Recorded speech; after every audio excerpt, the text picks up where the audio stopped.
boy. Okay. Good day, everybody. I don't know. There was a little lag. Okay. Good day, everybody. It is Calxiyn and Hunter here. We are streaming. Hopefully everything's going okay and everything's good and fine and all that stuff.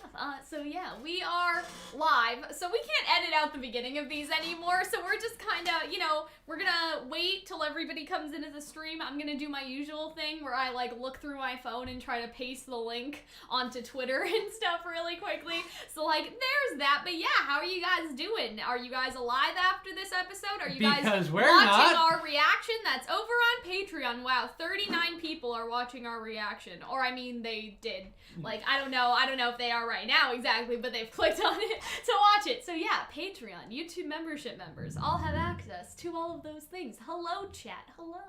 I see you guys. Don't worry. I think that this is just a preface before we get into the details of the episode. Sure. This is the episode that has messed me up the most since probably... Like psychologically? Psychologically, just on all different levels, since probably, I'm going to say, The Lost Fairy Tale. Or like The Lost Fable? Wow. Yes. That's pretty... Just because pretty just good. the amount of like twists and horrifying things that happened in front of... Whereas that one was eye-opening, this one was just like shocking and scary. Yeah, I feel true. like this is 2 episodes back-to-back that felt like horror movies. Yeah. Very fair. Very fair, Like, Hunter. it also felt like a war movie. Like, this opening scene, it was just so... If you told me, like, watching... Volume 1. Like, Volume 2, like, 1 and 2... Like, when I first started watching RWBY, like, okay, it's gonna go from, like, a horror movie to the Psalms to, like, this grand 1,000-year story. Like war, yeah. And war. I wouldn't have believed you. It just seems like such a... It's like if Miraculous Ladybug became War and Peace by Leo Trotsky. Like, or Tolstoy. Like, it's such an evolution, and it's so jarring, and looking at so much of the acting, how good it was, and thinking back on how just that first season, how it really was, like, you had to have, like, a lot of hope in that first season that it would ever become something as grand and as successful as it is now. Hunter, I love your shirt. I'm not okay. The episode just stopped. I can't. I thought Salem was gonna rip Yang's arm off. I mean, again, like, that would be, like, awful. Like, that would be just very bad luck for Yang if she lost both her arms. Unless you mean, like, the metal one. I legitimately thought people were gonna die. And honestly... I mean, there's time. There's still time. There's still time. I was like, oh my god, is Yang gonna lose, like, another limb? Is she just gonna be a head on a stump at the end of, like... the series? I was concerned. Alright, so I'm just checking to make sure everything's okay. I'm gonna post the link and stuff in my Discord server. I posted it on Twitter. So we're going. This is also another example. I think Cinder's backstory was another example of this, of like, we can predict things that happen in RWBY, and sometimes we get close, but there's always some kind of unexpected twist. Like, unexpected twist about who the Hound was, and unexpected twist of how Oscar would escape if he ends up escaping the whale, where it's just so unpredictable, yet it feels satisfying. Okay. Don't tell me anything. I haven't watched WandaVision yet, but that's how my life has been. I've gotten like that, like around Thursday is when I watch Promise Neverland. So I get that first punch, and then WandaVision come and like breaks my jaw, and then RWBY digs its hand into my chest and rips out my still beating heart. So yeah, guys. Okay, so I'm ready. So yes, we did it. Okay, we posted everything we were supposed to post. Hello, everybody. Good day, everybody. If you enjoy this video, make sure to subscribe. Check out the Patreon to see our reaction early, or by becoming a YouTube membership member at the Royal Advisors tier. If you guys are watching this live, you can send super chats to get your message read in the chat. I mean, I do read like other messages that aren't super chats, but like things have gotten a bit busy here. Like, you know what I mean? I think last week we had 500 people, and even on slow mode, I was like, what? Like, I can't read all of these, right? And so, yeah, that's a way to get your message speed. And speaking of that, Ultima Wolf said, I really thought Salem was gonna pull an FMA on Yang's arm. No! Yang's okay for now. She pulled an FMA on herself. She looked like she broke down and, like, reconstructed. Yeah, we'll definitely have to talk about that. But yeah. But first we start with Saving Private Ryan. I mean, RWBY Volume 8, I really episode like 9. this because, like, and then you see, like, all of the people that have, If it was even darker, could we go back? I'm curious to whether or not, like, there are some people there that are, like, missing body parts. No, I don't think so. I think that would be a little too much work for these just random guys. I think they're just on the ground, you know what I mean? But yeah, and so we got this scene. Very, very nice. I really like to see just the magnitude of Grimm. I like how that one guy... You got some Beowulf. It's my close-up! Oh, I really like that. I like to imagine that that's like the Beowulfs that was in RWBY Chibi. Oh, like boy. the jokey ones that are there. These I are was like surprised the scorpion by Grimm? the tiny Oh, wait, scorpion. no! I think this is the Grimm from the Grimm contest. These aren't Scorpion Grimm, are they? I think this is the one from the contest. I think I call them like the little skitterers when I see them because they were like really small. I think these are the ones that combine together. Oh, right? Because these don't really look. I mean, I guess they look like smaller versions of the big scorpion from Volume 1, but I remember the scorpions looking different. So I don't know. But yeah, I think, you guys are saying that you think that this is the sulfur fish. Okay, so yeah, let's keep going. Then we have just... some new boys very coming nice, out. Right?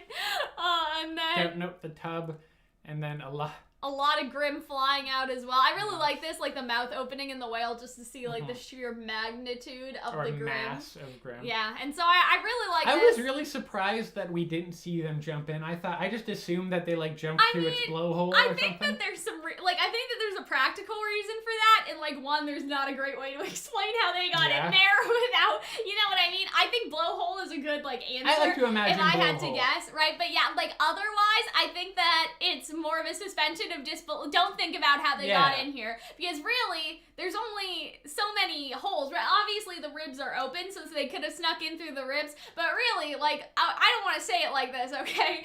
There are only so many holes. So many holes. You got like put that on a t-shirt. Up the whale's ass crack. Okay, you got through the mouth, you got the blowhole, and then like the ribs, right? Yeah. And so I would assume that they came through the rib area, like sort of how the airship landed. Yes. They just sort of jumped up there, but like don't think about it. It's okay.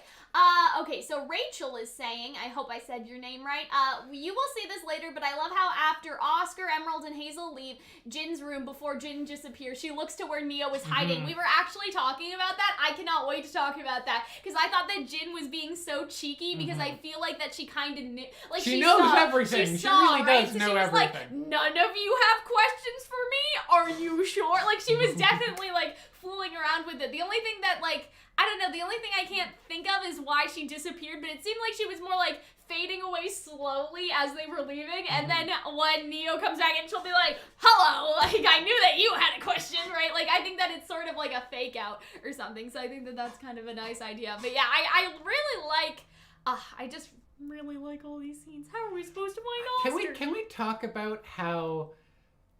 well, I guess we're going to get to... talk about that now or talk about that later? I know what you want to talk about. Well, okay, how we'll go to this. One is that I think Barbara Dunkelman did an amazing job. Like and especially really good in this episode. Like voice acting? Yes, like doing the comedic bits here and the more serious bits later on. I think she did an amazing job.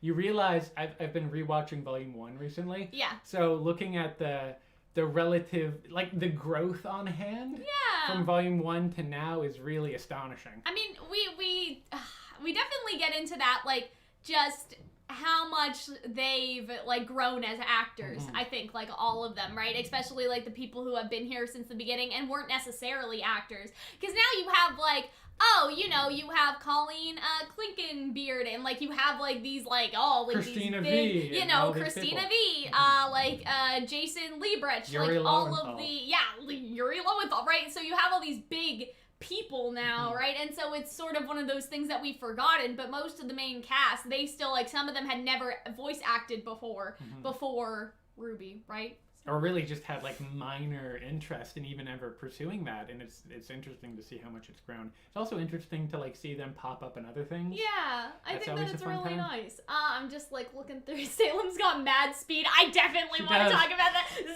Oh my god, that's such a good meme. But yeah, I like Yang's jokes throughout the episode, but we'll talk more about that. Not even like the joke, just the delivery is so great. Like how her voice like just kind of flattens out. Like, it's the enormity Why of did the we think this was a situation. good idea? I thought that was great. But yeah, I think that this is interesting because, like, now Ren can also, like, sense people around, but this also doesn't really come out of left field because we knew that he had this when he was, like, Clover and Ironwood. Like, in Volume 7, he does that, so, like, that's, you know, that's not such a weird thing, you know? And so I really like this scene, like, happened on Winter's airship. We get all that conversation. Okay, that's new. Yeah, I love thought her that dry, was I cute. love Yang's dry humor, because so Look often... Look at Jean, though. Aww. Jean's just so cute. Like, listen, Wait, like, guys, since we've Volume 6? we've come so far with Jean right now. We went from, like, not liking him very much, like, around 4 and 5, when we started doing these videos, we to, like, really just did being... not like Jean at all, right? He's just such a, like... He's such a golden retriever of a human being. I know. He's such a wonderful himbo. And so, like, I look love at him. this, right? And so, like, why do I ship them even though Renora is basically canon? But I thought that this was such a nice moment, just as teammates, right? Like, shipping aside, like, I thought that this was really nice. And it's like that their friendship has been repaired, you know, like, after all of this. Like, I thought that was had a little nice. moment earlier. Yeah, and it's like, look at Jean. Like, why is Jean so cute? Like, I really like Jean. Like, I don't know. Jean's just grown so much, and I'm glad that we don't hate him anymore. I really am. Oh, Maybe it was the haircut. yeah, the hair changed everything, you know? Maybe it was the haircut. Oh, The boy. himbo is stored in the hair. But yeah, I really, really like that scene. But let's talk about this. I was thrown off when he immediately started, like, saying she brushed off her bumps and bruises. Like, who are you talking about? Are you talking about Salem? Who I is guess this? he's just, like, to pass the time, he's just verbally telling stories that, like, either Oscar heard through his childhood or he now remembers because of Ozpin's memories in a fashion. And so this fairy tale was not in the fairy tale book, but I hope that we'll get fairy tale book volume 2 where we can, because there's the girl that fell through the world and there's also the white witch in the woods, which is mentioned in the fairy tale book, like the white witch in the woods one, but it's not actually told, and so I think that that would actually be interesting. For nothing hurt worse than the loneliness in her chest. I recognize that the girl who fell through the world, I shouldn't be surprised you're so familiar with fairy tales. And then he says, I've lived through my share of them. So again, if you guys watch the fairy tale book, watch the fairy tale book. If you guys read the fairy tale book, right, like that's definitely, I think, a big thing in the book is like which ones are true and which ones aren't. And then we have like the infinite man, and we have the girl in the tower, and we have all these stories, right? And so again, I like that like little connection back to the fairy tales in the fairy tale book. I also love just like the kind of Ozpin sass where like, listen, I've been around the block a few times. Don't quote the ancient text to me. I was there when I don't think he was sassing him too well, much. not a lot of right? sass, but like the littlest hint of like, no, I'm aware. Yeah. You guys are talking about what happened at the end. We're not actually sure, but we'll get to that when We'll get to it. We'll get to it. It'll when probably we get there, be a theory video, not gonna lie. Because, like, yeah, we don't quite understand what went down with the cane per se, but we'll get through that. I thought the idea of falling through Remnant into a new world was exciting. I never understood why she was so sad when she finally made it back home, but now it makes more sense. So let's talk about that. So I'm assuming that this fairy tale that we've never read before, the theme of the fairy tale is about this girl that falls through the earth and maybe, like, you know, journey to the center of the earth, Wonderland I vibes. thought like Alice in Wonderland, yeah. Yeah, but do you know what I mean? Like those stories where it's like, oh, there's this inner world inside of Earth. Like there's lots of stories like that. Like, yeah, Alice in Wonderland. Again, the center of the Earth one. Spider Riders. Just a little thing for me. Classic literature. Classic pulp literature, classic Victorian literature, and the highest of all literature. It goes like Leo Tolstoy, Shakespeare, Foucault, that's not even literature, and then Spider Riders. Yeah.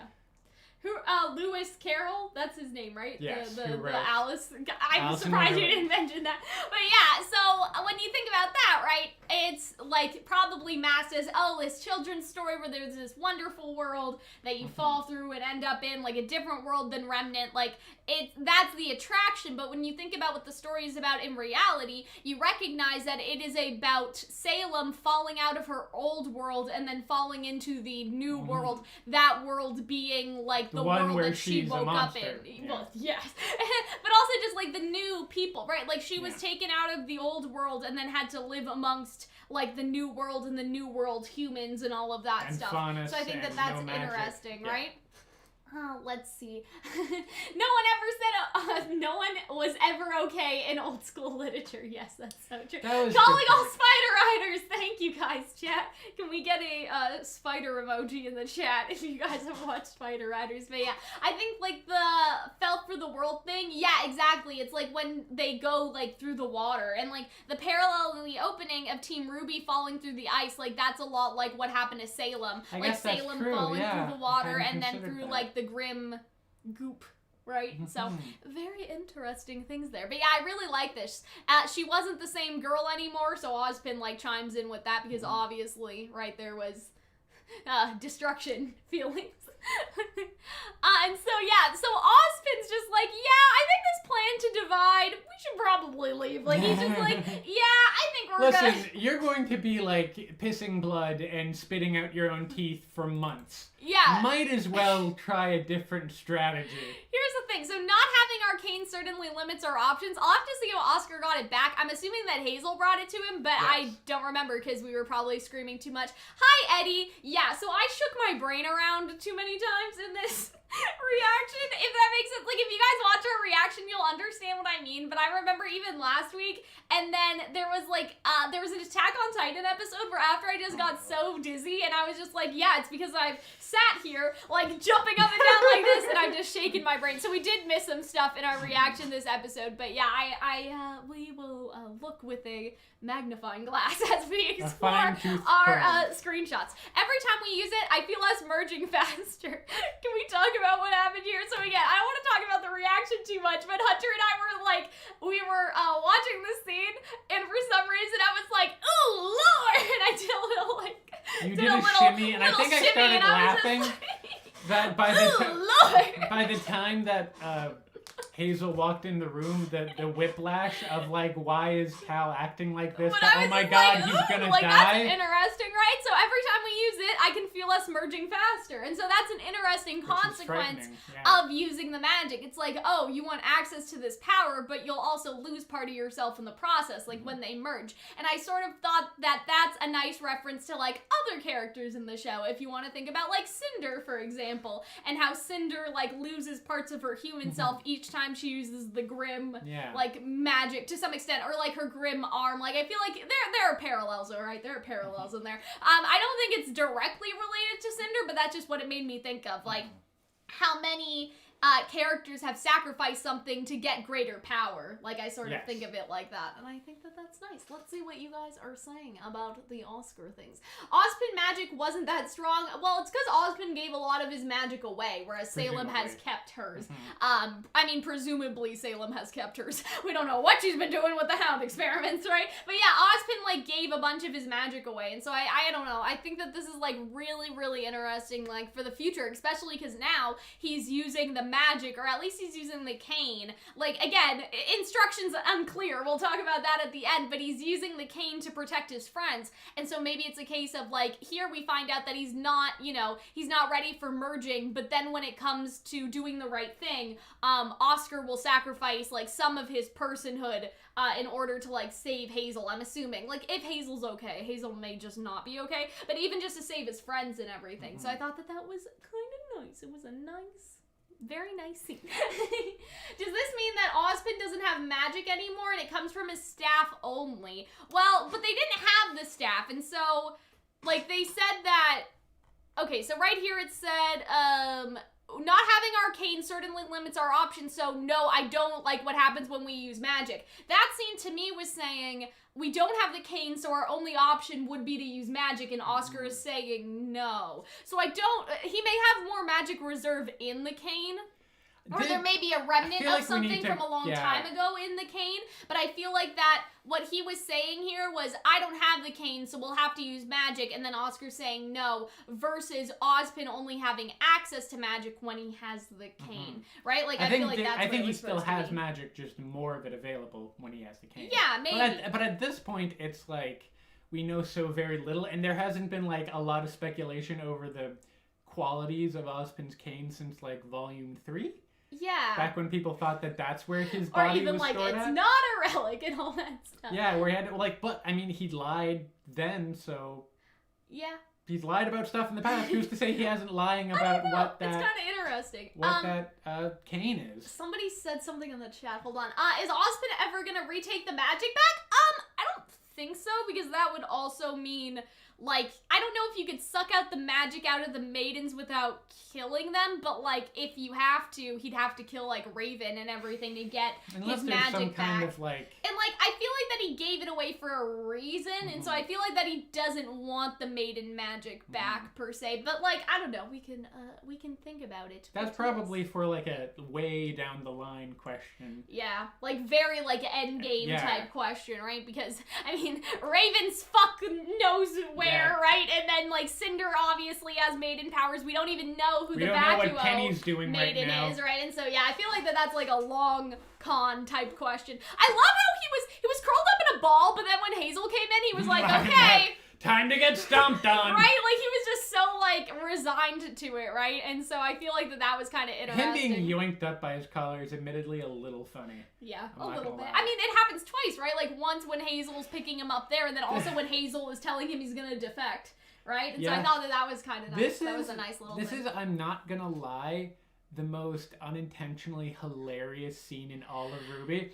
Because it's just a dude, everyone's there in the trenches in guns. It looks like the Battle of the Somme, like it's the First World War. And then there's just a dude with a fucking, like, trombone and an e-girl with combat roller skates and glow-up nunchucks. It's just bizarre. Yeah, I like that, though, but I wonder, like, I guess the school is for, like, huntsman types. And regular military types, right? Because I don't know, like, I wonder, like, they where their other classmates are. Like, obviously that would probably be too much work to animate, right? So I'm not, like, mad that they didn't add more classmates, but it's kind of, like, interesting to think that even the classmates are around here. So this was, like, really, I thought that this was nice to see Team Funky in here. This, again, when your custom character shows up in a cutscene, that's so good. Oh my god. Yeah, I was happy to see Team Funky, because we had all these, like, where the fuck are they? Where are they? Yeah, like, let them defend the city. So I'm glad to see. Makes sense that they're out here. And so I like Winter and her, like, strategizing time. This is kind of funny to me for some reason, that there's just, like, a light. Like, it's just like, okay, guys, like, let's set up the ring light over here. But yeah, I mean, obviously I understand the purpose. It's dark outside, they need to see, but I don't know. And Neon Cat, who's in our part-time, is an Instagram model, brought her ring light for us to use. Let's all say thank you to Neon. So Thanks, Neon. That was pretty funny. But yeah, I just like this scene. I also like the variety, right? Like, obviously, I mean, it's pretty different much heights. This person, right? Yeah. But, like, I like that they're not all, like, in the mask, I guess. And so, yeah, I really like this. I really like Winter, like, being in military mode, because we hardly ever get to see, like, we've seen that with the Aesops, but this is, like, doing, like, actual, like, military stuff with, like, people, like, soldiers, Can we just cut back to forward a little bit to where it cuts to Neon? That is hilarious. Look at how adorable Neon is, and she's about to murder people. Horrible this situation. That's but it's just grim, though. It's just She's grim. about to kill people and see people die. It's gonna be gritty and awful. She's just killing and she's people. like, yes, Sergeant! It's just that, I know what I you love mean, it though, so Hunter. much. Yeah, I mean, it makes sense that they're not wearing their regular outfits, because, like, armor is a good idea. But I like how she still has her, like, colorful, like, pastel rollerblades. Like, we're not... I thought that this was really, really nice. I thought that this was really We're good. keeping that... Did they make Flint shave his beard? Did he have a beard? Did he have a beard before? Did I not notice that? Did I just forget? Can we look? I don't know. Okay, let's look at that. I mean, they could have. I just really enjoy that, like, yeah, we're going to war, but, like, the heart that I've, like, drawn on my cheek and the cyan, I'm gonna Flint never had facial hair. Why are you guys lying to me? Yeah, it would work. I could see him with, like, a mustache, looking like... Yeah, his hat is gone. That may be what it is. Oh, hi, Arnold. Neon can keep her, like, little cutesy e-girl makeup shit. That's her hair, bro. Yeah, yeah, so they but, took like, her hair, like, you're not gonna take... That's why he looks off. You're not gonna put it in a helmet, it's just... And he doesn't have his glasses. That's another thing, know. yeah. So, yeah, Yeah, it's his hair. I think that it's just that we see more of the top of his head. That's the first time we've seen the top of his head. He's never had a beard. Yeah, that's what I'm saying. Like, what are you guys I don't know. It's so, like, wonderfully hilarious to me. Flint looks great, but it's weird. Yeah, I mean, I think it's just, again, it's just the hat. Like, I think it's the hat. Yes. It's like if Bella Delphine was in the D-Day marches or whatever. Oh, like, it's just something totally...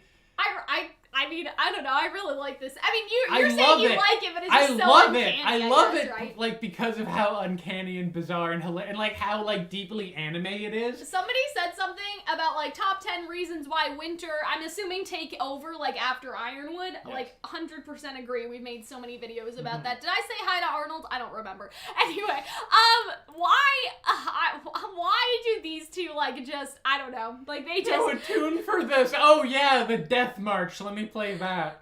I really like this, though. But, like, look at how scared they both are at the same time. Like, she's trying to cheer him up, but he's like, I don't think anything. I'm kind of sad that we didn't get to see, Cobalt and like, hello, Cobalt and Ivory. Nice to see you guys.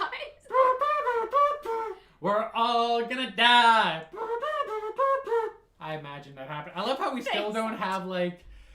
characterization for these two? Or, like, even, like, a weapon for them? No, I mean, didn't Ivory have, like, a whip or but something? the other one and then doesn't Cobalt have. just, like, Punches people, I mean, guess. Hazel does that. That's not I guess that that's weird. fair. But yeah, I don't know. I just thought that this was funny just because, like... Yeah, fuck these guys. They really said fuck these guys. Like, they don't even talk to their teammate. Like, I wonder, like, what their relationship is with their teammates, because it seems like Neon and Flint are so close, whereas, like, they just do not give a fuck about the other people. Yeah. Listen, we understand who the stars are. And then this they're like, organization. but they're just kids, and I'm just like, yeah, Marrow. I mean, this is you guys' fault, isn't it? And I love this. Elm's like, you can hash that out in therapy on your own time. Oh, boy. When you write your war memoirs, you can get, but just like the imagery, it's so like First World War and going over the top. I love how Marrow's concerned though. Like I love how he's still concerned about the kids. Like Marrow has a moral compass. E-girls can't go to war. They're too precious. They're too soft. Oh boy.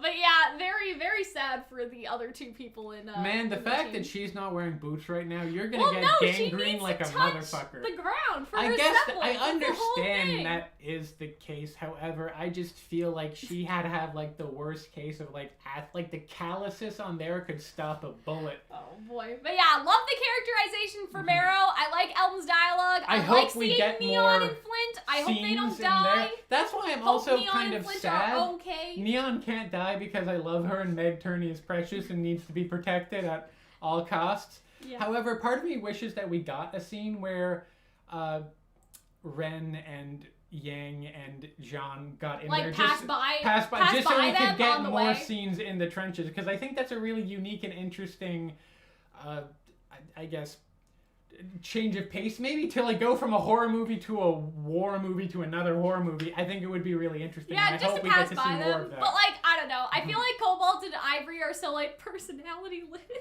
Maybe this is the time, but then again, we felt that same way about John. Who knows? We can get a little. I don't think that is remotely the same thing. But at the very least, I think it would have been cool to have another big Aesop's fight. But yeah, I kind of wonder, like, why Neon and Flint, like, they weren't like 1, 2, 3, teamwork. Like, they didn't even acknowledge the other two people on their team. I don't know. So sometimes you just have to like. Now, like, trench warfare is not the time for cheerleaders. Again, this isn't like a criticism. I just think it's funny. Like, I just think it's funny in a weird way, considering, like, obviously how close the other teams are. And then you just have, like, Neon and Flint talking to each other, and it's just like, oh, fuck us, I guess. Like, we're not included in this conversation. They're not even looking. Like, they aren't even looking at each other. Those two are just looking away. So, yeah, anyway. Team Funky Dies, we riot. All right, have a good nap, Arnold, and thank you for complimenting our clothes. It's a shame that TikTok wasn't a thing when they were designing those characters, because I would love one of those characters just have like a clock design. Instead of like the dress? Yes, and his name would be TikTok and he just flosses a lot in the background. Oh boy. There's so many meme opportunities. Thank you, David, for the super chat. Salem is just such a memeable villain. Yeah, we'll talk about that. That was wonderful. So funny. Oh my god.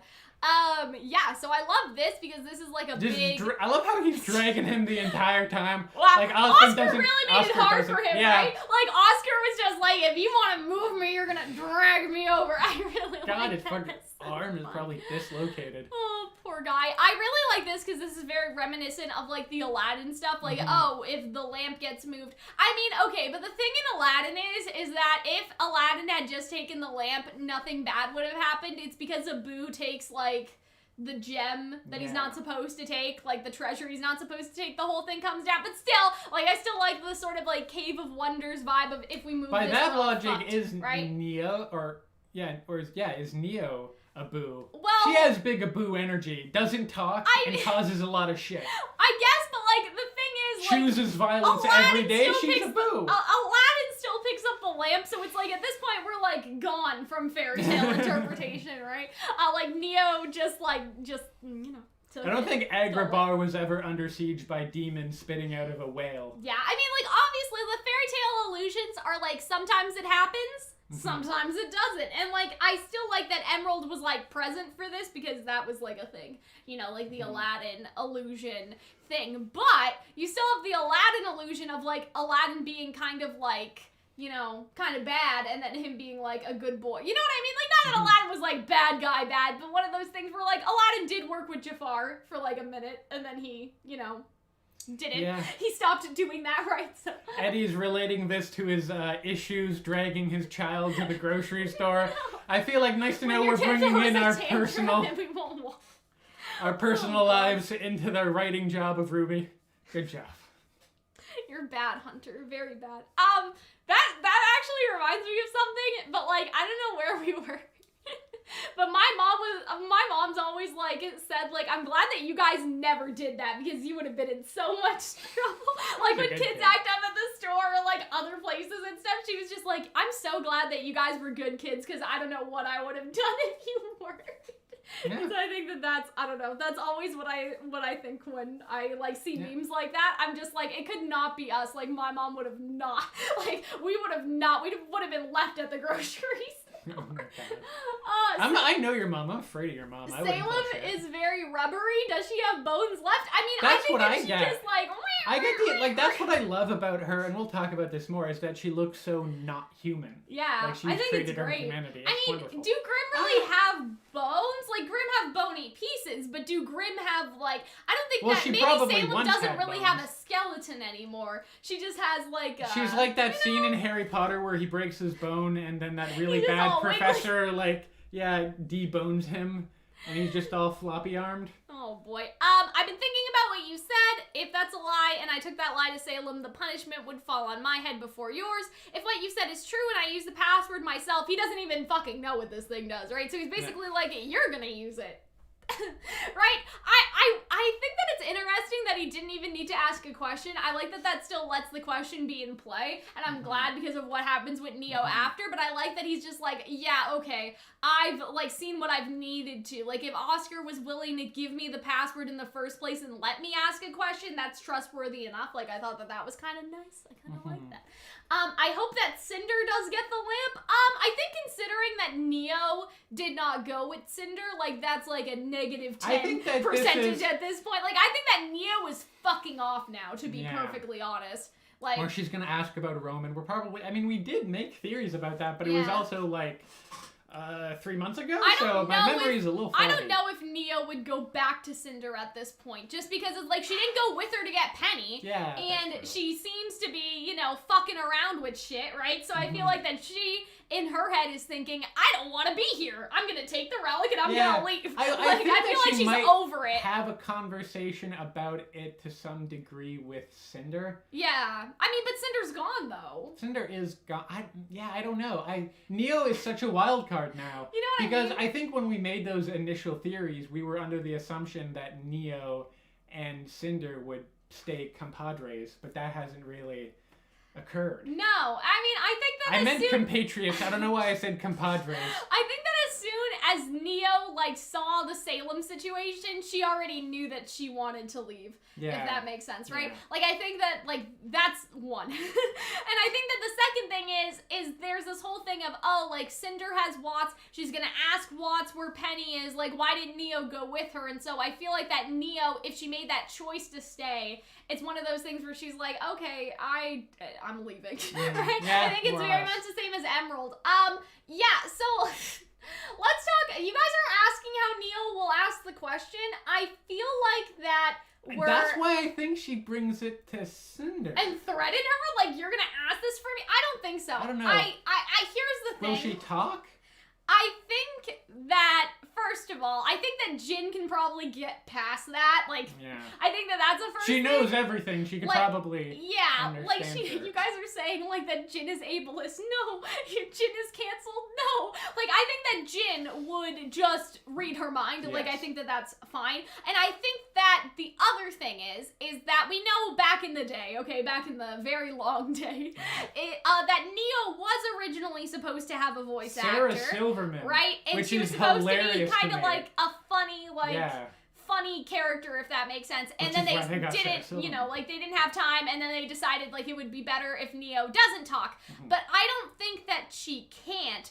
I think that it's been a conscious choice that she doesn't. If that makes sense. Like, especially, like, on screen. Yeah, like, selectively, almost. Yeah, like, selectively mute. Yeah. I have read enough fan fiction to know that, like, this has been discussed and thought up and theorized on for a while. That Jinn Jinn probably has an accessibility option. Yeah, that's basically what I'm saying, right? Like, I think that it wouldn't be an issue, but at the same time, like, I think that I mean, Neo can also type to her, right? So, or, like, write it out, or have signs like Ruby Chibi. But yeah, like, even just write it out on her phone. Like, I think that there's alternatively, a lot of ways, different things have been, like, she, like, can talk, but her voice is very quiet and raspy. She can talk normally, but it's just selective. Some people have posited that maybe she lost her tongue, or that she had multiple personalities, and only certain personalities were silent and other talked. Yeah, or like obviously there's trauma, like like selectively mute because of trauma. Then we also had this idea like Neo's an Atlas experiment, like with her semblance, and so that was like the trauma thingy. But yeah, I feel like that there's like a lot text to speech, exactly, right? She has a scroll. She text just sounds like Microsoft Sam. Yeah, Hello. exactly. Like I think that is not going to be a plot issue, if that makes sense. I saw like, I don't think that that's going to be a problem for Neo to ask the question.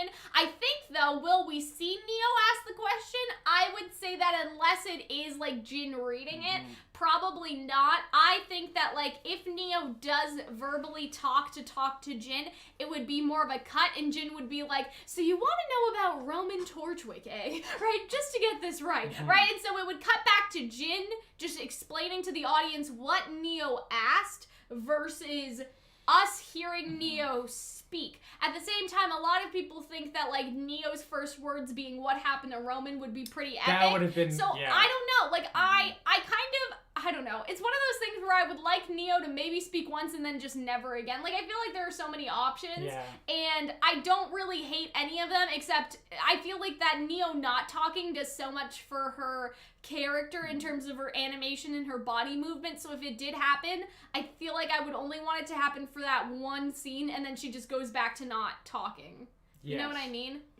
Like, I like maybe to imagine it's a she case does of that just because, like, I don't talk to the peasants. Although when she has that interaction with Cinder in Volume 6, she, like, points at her face as if to say, I can't talk. So I'm still under the impression that she's mute for whatever reason.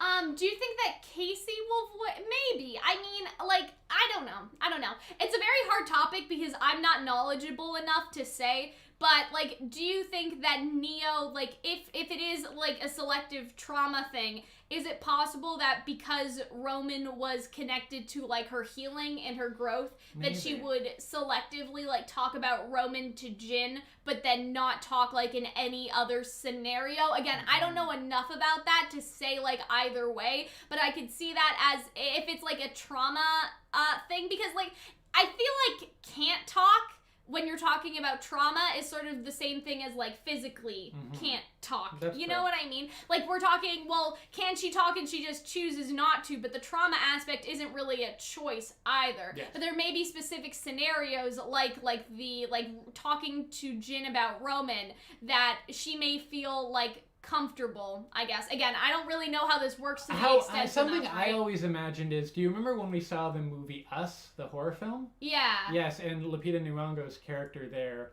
when she speaks, she has this very raspy, very broken kind of voice, and she based it off of people with a specific physical disability on their larynx or vocal cords, paralysis of the vocal cords.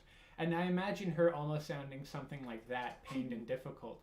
So it almost looks like she doesn't talk because it's difficult for her and potentially painful for her.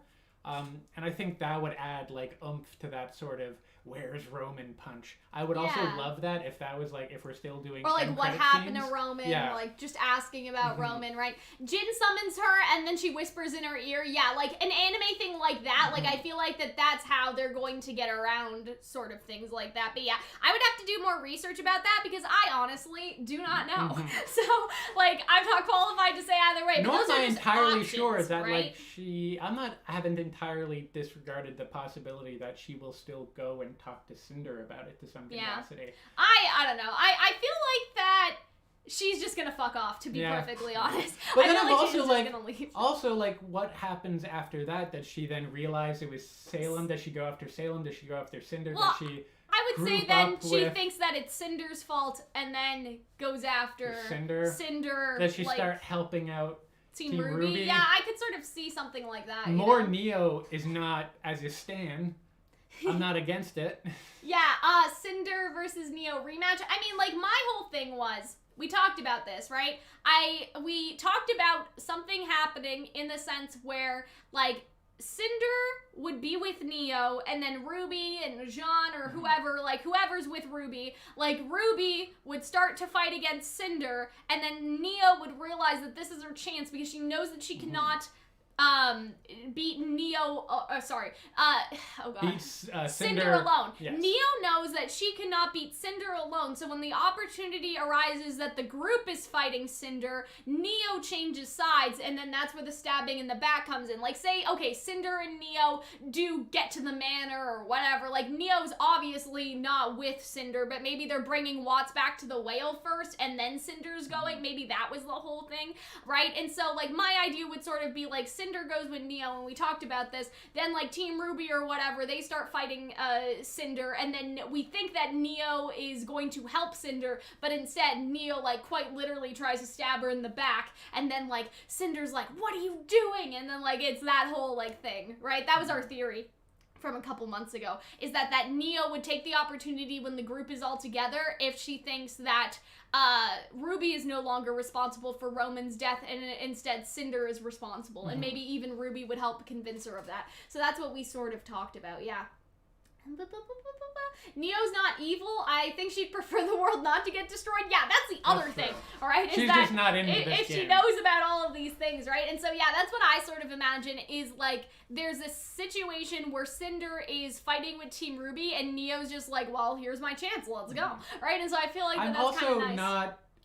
I still believe in that Cinder redemption arc where she just abandons sometime either this volume or next, or probably later this volume, the whole exercise and whole endeavor of Salem. And I think that maybe Neo could be a part of that. I think, like, the weird part about, like, Cinder redemption, I mean, I guess... Well, not redemption, but, like, her no longer fighting for Salem. Yeah, sure. Because I think people are so weird about redemption art that they're like, if they did a single thing too bad, like, oh, there's no way I could ever, in my heart, open up to a villain.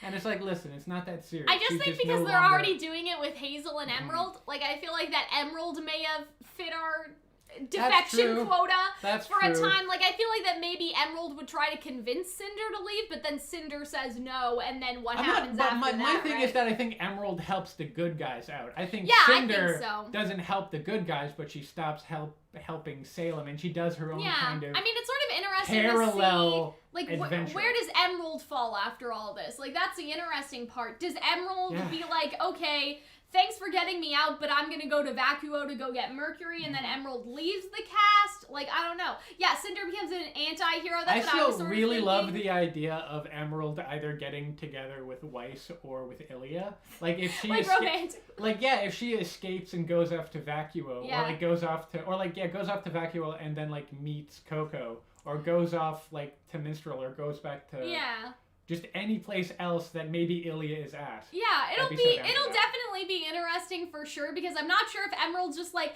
thanks for getting me out of here, gotta go get Cinder. Like, I don't know if she's gonna say that, or, yeah, I realize, like, that Mercury was right, Cinder hasn't cared about me all this time, so what I'm gonna do is I'm gonna go get Mercury. Thanks for helping me out, guys, I'll see you guys later. And then maybe it's even a thing where Emerald decides to stay with the cast because they will end up in Vacuo anyway. And so, yeah, it's gonna be interesting to see where Emerald actually goes, but I wonder if there will be a conversation where Emerald's like, come with us. Like, they'll, you know, if you can sort out your stuff later, like, they're more focused on Salem right now, like, you did bad things to them, but, like, this is the changing point where they may be more willing to accept you because there's bigger fish to fry, and Cinder will just be like, LOL, no, or maybe she won't, I don't know. Yeah, and so that's gonna be interesting, right? And so I really like this, that Hazel doesn't even explain to Emerald, because I feel like that he already knows that Emerald's, like, concerned, Emerald's right? been watching the entire time. Exactly, and I love that.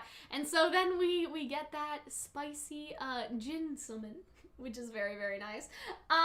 You ain't never had a friend like me. And Emerald joins the Aesops. That's a weird idea. I could not see that, to be honest. Like, just because Emerald does not seem like the military type person that the Aesops sort of are. I mean, it's not like impossible idea, but I think that would be a little strange for Emerald's character. Lesbian redemption, yes, exactly.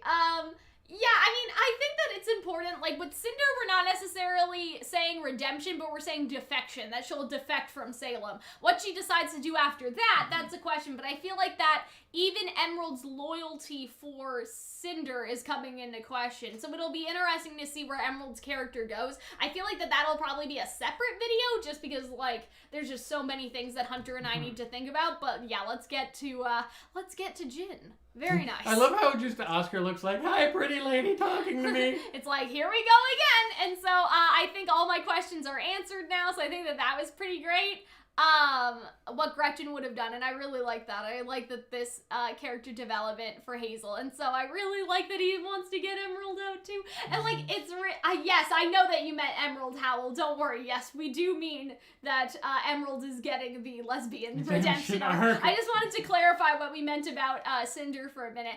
And like, this is just so good because I had that theory like a long time ago, or like a dream or something, that basically like Emerald and Mercury would decide to escape, and then Hazel would be like, go on, like, I'll protect you, and he either protects them from like Salem, or like we thought Tyrion, because Tyrion always said that he would hunt them down, right? And like, that's still in the realm of possibility. But I think in the past we thought that they would escape together and not escape with Team RWBY, and Team RWBY would meet them later. And but so this, like, it looks this like is really Emerald's interesting, with right? them. But just like the theme of Hazel, like, I guess giving Emerald and Mercury almost, I mean, Mercury's not here, he fucked off, but like Emerald the life that he and Gretchen were never able to have. Like, that's what I always thought, if Hazel would sacrifice himself for the kids. And so I'm glad that we kind of see a little bit of that he, like, I don't know. It's just really nice. I feel like that he thinks of Emerald and Mercury as, like, him and Gretchen as, like, they're just kids, and that he's always been sort of protective of Mercury and Emerald. So I think that this just circles back really nice. Like, I think that that's just really, really good. Yeah.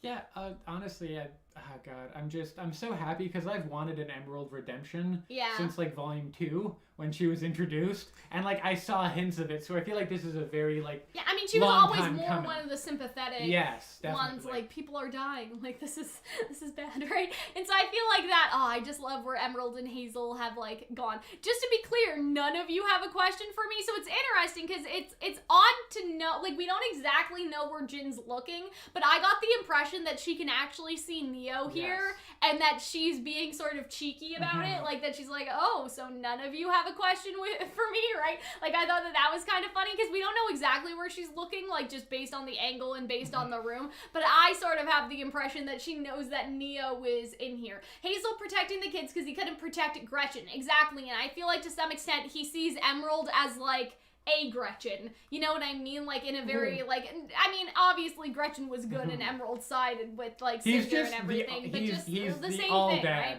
Like, giving them another chance to choose, I guess. Like, Gretchen wasn't able to choose because she didn't know what she was getting into with Salem being this immortal god being, right? But, like, now Emerald, like, gets another choice. Like, now knowing what they know about Salem, it's almost like he's giving Emerald and Mercury, or I guess, I mean, again, I don't know about Mercury, but possibly Mercury, but Emerald the choice that Gretchen never got to make. Like, that's how I sort of sees it. And so, that's how I sees it, guys. That's how I sees it. Oh, Sailor Cow's out. But yeah, so I think that she definitely, like, sees Neo in this scene, like Jinn and all that stuff. No, but we'll be bringing you with us, if that's okay, right? And so the moment we move that thing, this place goes on high alert. The second you said that, I'm like, wow, okay, you might have been on something with this whole Aladdin. Definitely a little Aladdin stuff going on. And then Hazel says that he'll come back, not like it knows the password. So, like, look at her. I feel like she's looking at Neo. Like, tell me she's not looking at Neo, but yeah. And so she's almost like, I love how watching smug. Because she knows, because Hazel's like, oh, you know, we'll come back for it later. It'll still be here. But then, like, Jinn is just like, are you sure? Because, like, Neo is back there and Neo's gonna take it, so it won't be here like Hazel thinks that it's gonna be, right? So I feel like that was really, really great. I really, really like that. Oh, boy, but yeah. She's just so coy. And look at her. I feel like she's looking at Neo. Her eyes move, so she looks over at Neo. She knows she's in the room.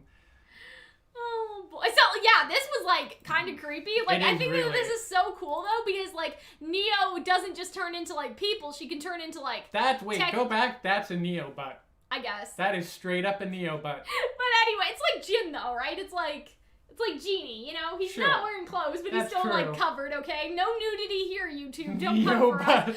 Okay. If Yams was last episode, Neo butt is this episode. But yeah, Jinn really said, like, oh, are you guys sure about that? Like, she knew, right? Like, Jinn just knew that something was going on. I really like this, like, just that you see, friends like, being friends. The aura buffing, all of that stuff. Two bros holding on to each other. Because you're good friends. Thanks, Hunter. You're welcome, Cal. Okay, so yeah, they're exhausted, so that's great, very funky for Ash that they're just exhausted. He's just such like a golden retriever of a human being. He's just like, can I help you guys? And I thought that was really nice. I'm here to please. And so I really like this. Well, at least you guys being friends again takes the sting out of impending doom. And I really like that because obviously, like, their friendship has recovered, right? They're working together again. I thought that was nice. But then I also like this conversation that Ren has with Yang, and it's sort of like, we always knew this about Yang, but we were talking about how, like, Yang's initial characterization was like, party girl. Or that's a lot of people, right? Like, a lot of people's impression of her, but I don't think that was ever terribly No, it wasn't, right? Like, I think the whole thing, like, people talk about, like, early RWBY of introducing certain tropes and then subverting those tropes, right? So you have, like, oh, this is how Yang's presented, but it's subverted because of, like, her, you know, her backstory and all of that stuff. And so I feel like that's, like, I think you said this, Hunter, like, louder for the people in the back. Like, this is just a reminder, right? That Yang's, like, jokey personality, like, very much comes from, like, a place of trauma and all that stuff. Like, or, like, not a place of trauma, but a place of trying to, I would say trauma to some make extent. the best of a bad situation, or how you manifest bad situations. Yeah. Or how you're... Not manifest bad situations, but how you kind of manifest your concern. I just say, like, trauma just because I feel like that to some degree she had to put on this mask when she was, like, raising RWBY and taking care of RWBY as a kid. Like, that mask of, oh, nothing's wrong. Like, that's, like, I don't know, that's how you sort of talk to kids, is you cover, like, things with jokes. Like, think about, no spoilers for Promised Neverland per se, but, I mean, I guess, okay, so if you know that, not you've seen this far. Okay. So, if you guys know anything about Neverland, they're all kids, and they're in this house, but really, like, the house is a farm, and, like, the kids are getting eaten by demons. Like, that's the plot of the show. That is not a spoiler. That's just the plot. But when they're, you know, like, trying to figure out, like, how to, like, get the kids to escape, they play tag. And it's like, this is just like tag. But tag is really, like, this military-grade evasion maneuver ever of how to like run away like from a demon if you ever encounter one. And so that's what I'm sort of thinking is like in Neverland how it's like, don't worry kids, it's just like tag. Like I feel like that how Yang talks, hiding things with jokes, is very reminiscent of that, and it could stem from like how she did need to talk to RWBY when she was younger and how she needed to put that sort of like face on, like, don't worry RWBY, like let's run away from this Grimm, it's just like tag, we're just playing tag with a big scary Grimm. Like that's basically like the thing, right? And yeah, so, that is really that's a great job of the bare essence of Promise Neverland. But you know what I mean? Like it's the same thing with Smile Yang. through the demons. Right? It is very similar. I agree with you. And so I really like that. Glad I'm not the only one who's scared. Him, on the other hand, there's no fear at all. And so I really like this characterization for Jean. Like, Jean's just not scared. Like, he really believes. Compared to, like, how cowardly and ineffectual he was in the first season. Very how true. He's all strunk now. Yeah, that's just the plot of Neverland. So I don't really consider, like, the bare plot of something like a spoiler, right? Like, you guys don't know, like, where it goes or what it does or who anyone is, so I think that's fine. But yeah, that's just what I was sort of thinking, like that, oh, we're just playing tag or whatever. Like, I know that even, like kids in abusive situations, it's like, no, like, we're just playing hide and go seek, but really they're hiding because, like, their dad's, like, drunk or something, like, really dark stuff like that. Like, that's what I sort of think of, like, with Yang in a sense, but obviously, like, Tai was just, like, sort of absent, not necessarily... Or depressed, like not necessarily like abusive in any way, but that's what I think of with Yang. It's like, oh, like RWBY, we're gonna play submarine, but really she's just giving her sister a bath because her dad is like, you know, he's depressed because of what happened with Summer and everything. So I don't know, that's just sort of what I was thinking and stuff. Funny how Jean runs. Like, there's a Grimm coming. Like, you know what I mean? You can't be brave all the time. He's brave about the mission, but he's not brave about the Grimm that's coming towards them. If you're not nervous about the you know immediate danger, you're not brave. You're just willfully dumb. Oh boy, but yeah, I really like this scene where they're masking themselves from the Grimm. I thought that this was really, really good. Let's see. Okay, you guys are just talking about Cinder in the chat. Yeah, so I really like this, and, like, we were confused about this at first, but now, like, I understand. Like, I think that this makes, like, so much sense. Be okay on his own. Yeah. Like, just little things that I'm like... And so you think that he's talking about Hazel, but he's not talking about Hazel, right? Like, you think, you think he's talking about Oscar, but he's actually talking about Hazel. I mean, obviously, like, I'm sure that if you guys weren't reacting, you probably realized that this was Oscar, just, like, masked, but when we were reacting, we But just little things right? I remember, like, I thought, well, that's kind of odd that they just kicked them out. It's also weird that she needs to tell Hazel how to act in front of Salem, and it was also odd that he didn't have a better answer for her. And so it was like interesting because at first we didn't realize, but now watching the scene back, it's like, oh right, because this was Oscar in this scene, so that's why Hazel's being things so were weird. But I didn't put two and two together. Actually now that you're looking at it, you can see that this is a different Hazel person. expression, or sorry, an Oscar expression on a Hazel face, right? And so, like, at first, like, we didn't really catch it the first time, but if you actually, like, look at this scene again, you can catch how the animators have taken a lot of care in making sure that Oscar's mannerisms are put onto Hazel's face. And I thought that that was, like, really, really good. Like, I thought that was really well. nice, yeah. And so he's just like, I had to watch twice to realize that was Oscar. Well, I'm glad that we're not the only one, because we were, like, a little confused when we were first watching. We were just so distracted. But it's good that, like, you know, Salem got distracted here because Hazel... Look at this. Like, this is an Oscar facial expression, right? That face is actually hilarious. Oh, God. This was a weird... For such a good and such a horrifying episode as this episode was, it is also just so abundantly memeable. Hazel has his expressions and speech patterns. Yes, exactly. That's exactly what I mean. And so I thought that that was really, really good. Hello? Oh. We were zoomed in. That was why. And yeah, then she knows that it's about the lamp. So I feel like the seers almost like talk to her. So I thought that that was kind of fun. So this is so she fucking just scooters funny. off. And so people were posting like, oh, this RWBY episode out of context. And it was just like them on those little or a Segway or like what the do you little call it? hoverboards. The little hoverboards where you lean and then it goes like, oh my god, it was so, this was so She's fucking throwing funny. her arms back like she's Naruto running. It's so wonderful. What's the meme for this one? Like, When your mom hears the toddler say in the other room, no, don't worry, that'll be fine. Or something like that. Do you know what I mean? Like, it's just like, babe, come over. meme. No, I can't come over. I'm busy right now. Oh, God. But babe, I got the remnant over here. No, fuck. I got the lamp over Got here. the lamp over here. The lamp. And then zoom. But I was thinking, like, I saw this post on Twitter, and it was, I guess, like, a parent talking, and they were like, the speed that I have when I hear my 2 kids talking in the other room, like, don't worry, it's totally safe. And then you just know that they're getting up to some bullshit, like some kind of trouble. So I thought, there's just so many good memes. Yeah, she zoomed. Naruto. Zoomy Salem. It's just so lovely. Didn't realize it was Oscar in that illusion. Yeah, I thought it was really, really good how they did that. She realized she left the stove on. Oh my god, Eddie. Hold on, we have a super chat too. Oh god, you guys talk too fast. I saw something and now it went away. Okay, so Devil says, Neo managed to steal the relic from both the world's strongest military and literally the Antichrist of RWBY Sneak 100. That's a good point. I mean, what are they doing? Neo's pretty talented. No wonder she was like friends with a thief. I mean, yeah, Like, so that's number 1. 2, it's like Neo is like literally in the perfect position for this, and I'm assuming that she like snuck out as like Salem was busy with them, so it was just the perfect moment. Let's see, hold on. I love Hazel's facial expression in that scene. Eddie was saying, yeah, like it's just so good because you can see that, oh, this is an Oscar face on a Hazel body, and I think that that's just so cool. Like it reminds me of some of the Neo animations and just how like Neo has acted as other characters, if that makes sense. Like there's just a difference. Like when she's acting as Oscar, for example, yeah, you can could sort of tell it wasn't or right. acting as Nora. Like I just I love that. I love that. Oh, but yeah, Salem is zooming everybody.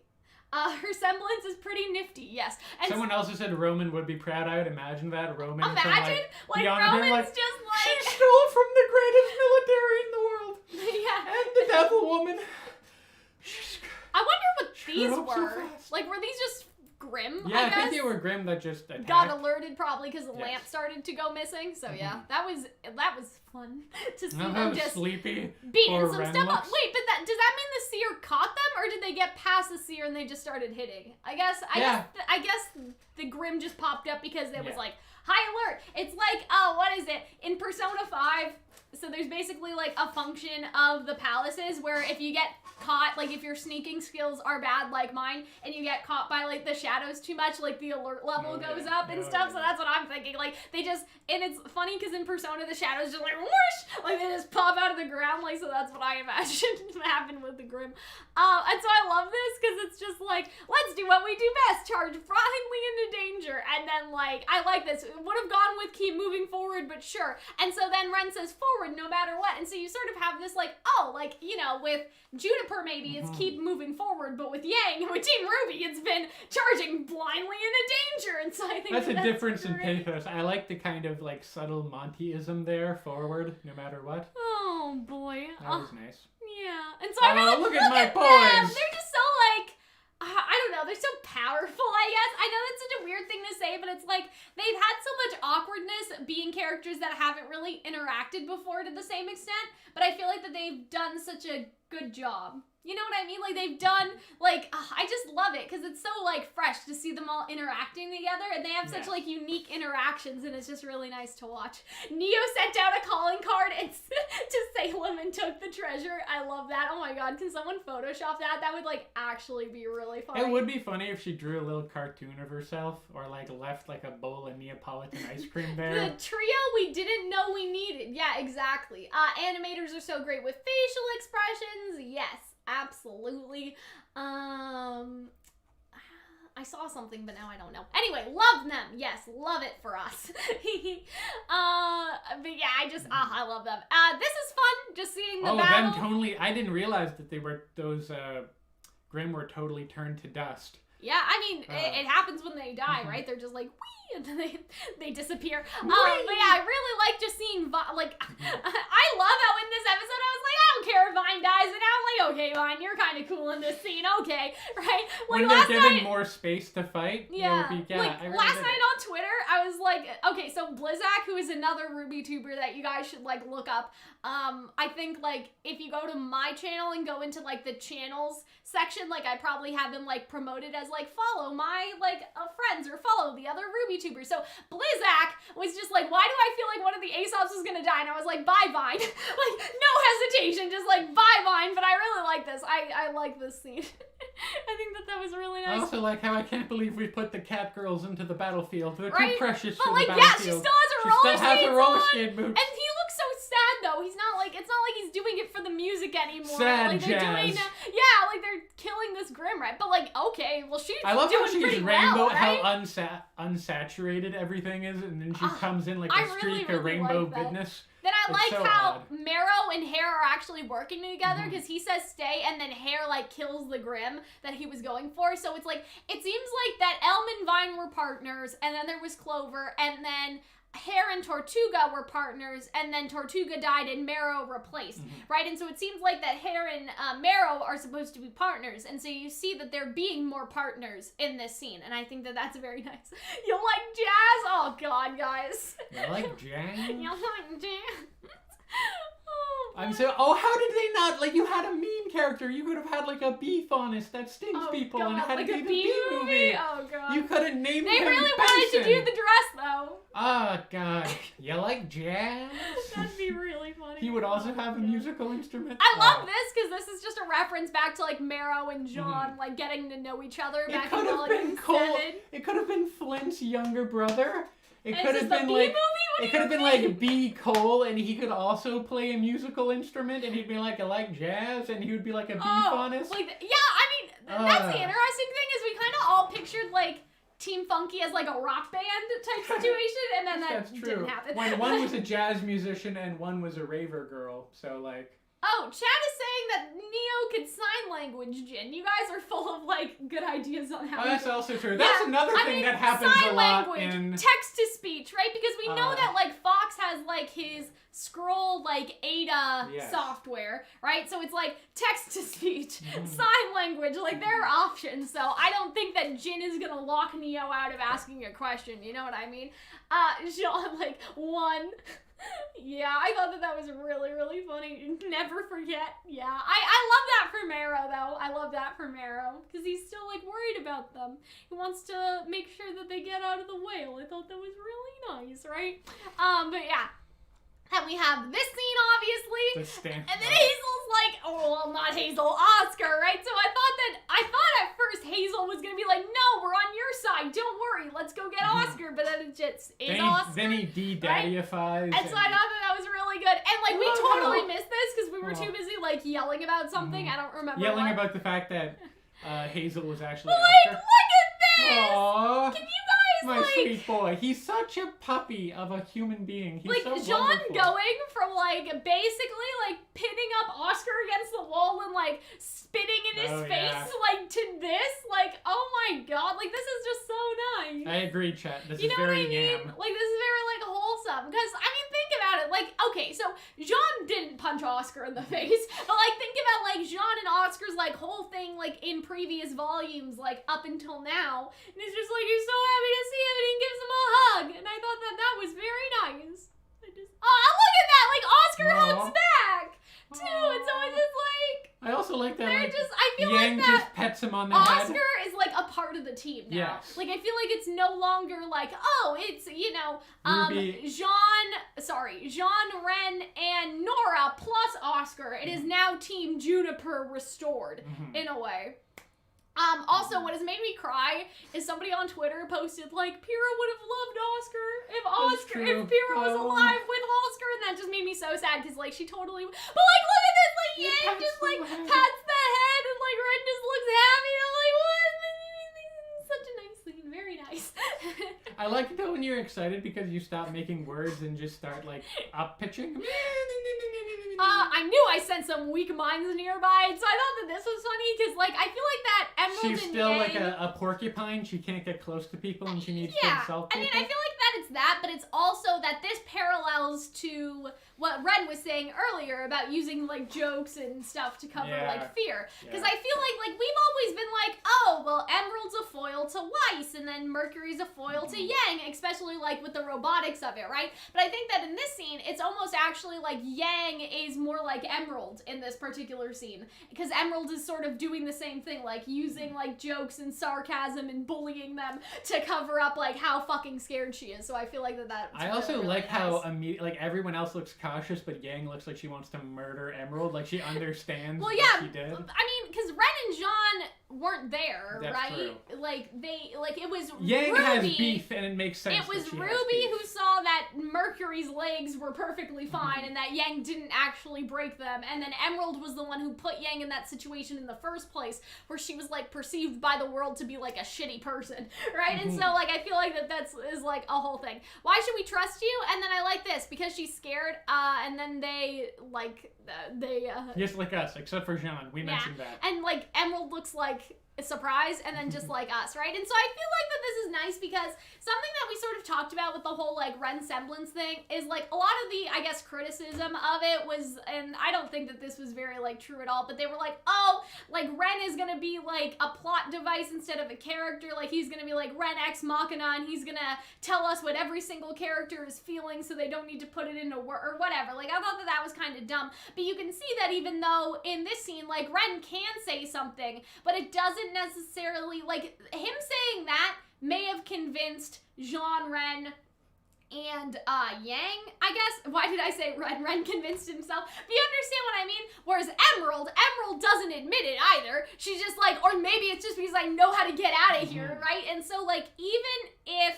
Ren does call out characters, it doesn't necessarily mean it'll be like, yes, Ren, you are correct. I am scared. Yang, let us make friends. Like, no, like, it's not well, like you know, that. I think like, all Ren my isn't turning problems anyone into robots. stem from me being abandoned by my family. And she lies down on the therapist's bench, and he's like, really?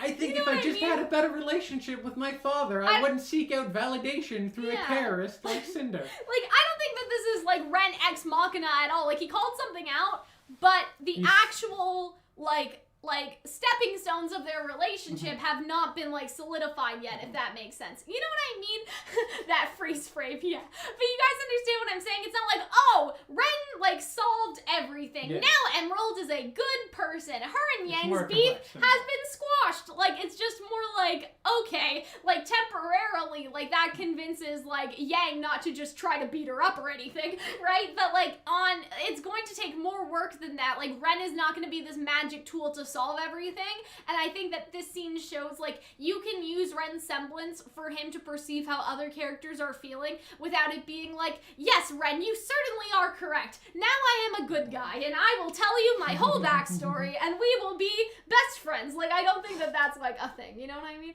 But yeah, I really, really like this scene between them, though. Anybody coming, and they're just like, because they still don't seem sure after that either. They just look at her, and they're like, right? And so it's not a magic, like, Band-Aid or anything, right?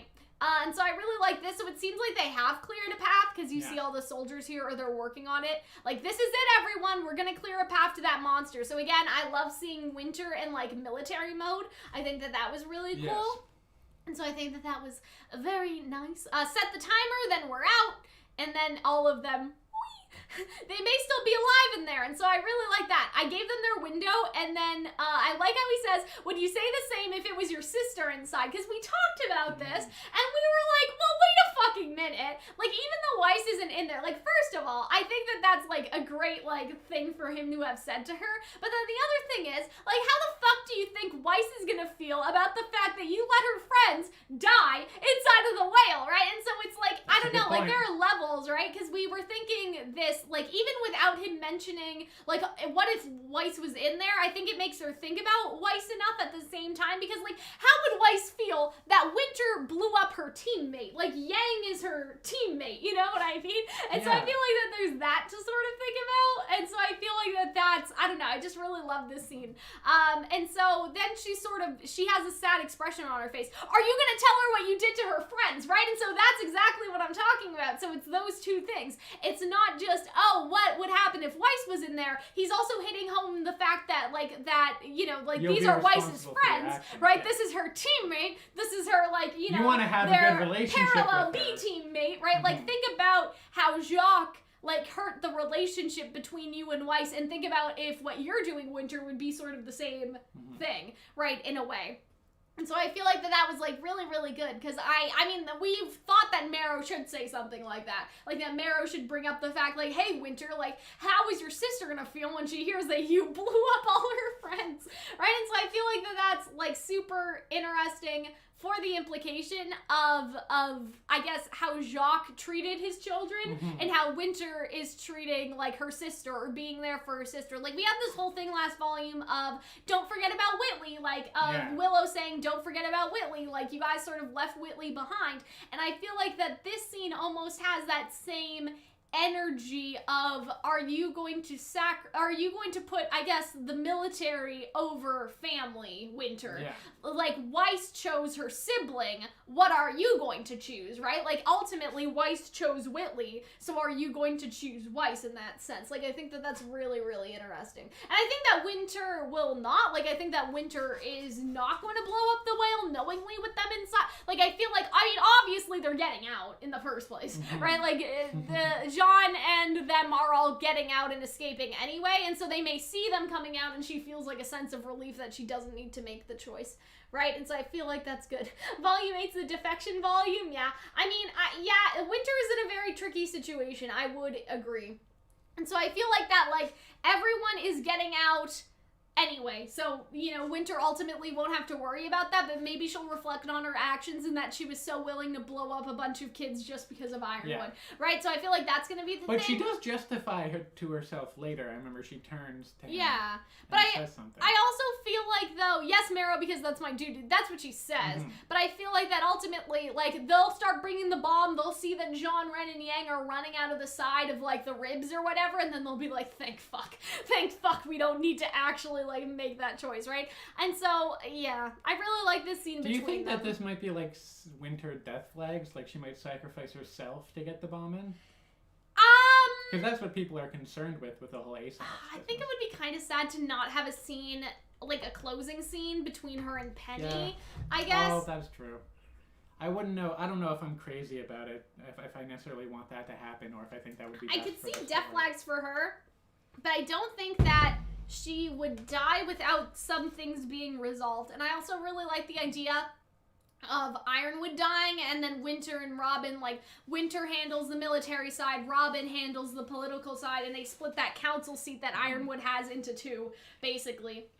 And they both, like, lead together, but I don't know if that's where we're going, right? I also have a kind of general theory about the bomb in that it will not go as planned. Like, it won't go off? No, it will explode, but, like, it'll launch, like, whale goop over into Atlas, which will then turn into Grimm. And that it might damage, like, the balance of Atlas itself, so it might start listing on one side. That's actually really interesting. I didn't think of that, Hunter, but you're right. Like, if all the Grimm are coming out of the mouth and it explodes and the goo goes everywhere, like, doesn't that could just bring make it work. Grimm everywhere? I imagine it would just be, like, instead of a whale, it would just be this big, like, massive goop with its ribs sticking up from the ground. Because if you have all this, like, I don't want to call it, like, Grimm meat, but, like, you know what I mean? Grimm like, goop, Grimm tissue, yeah, right? And all that stuff. Like, I feel like Cal's 15 gallons of water. I'm being bullied.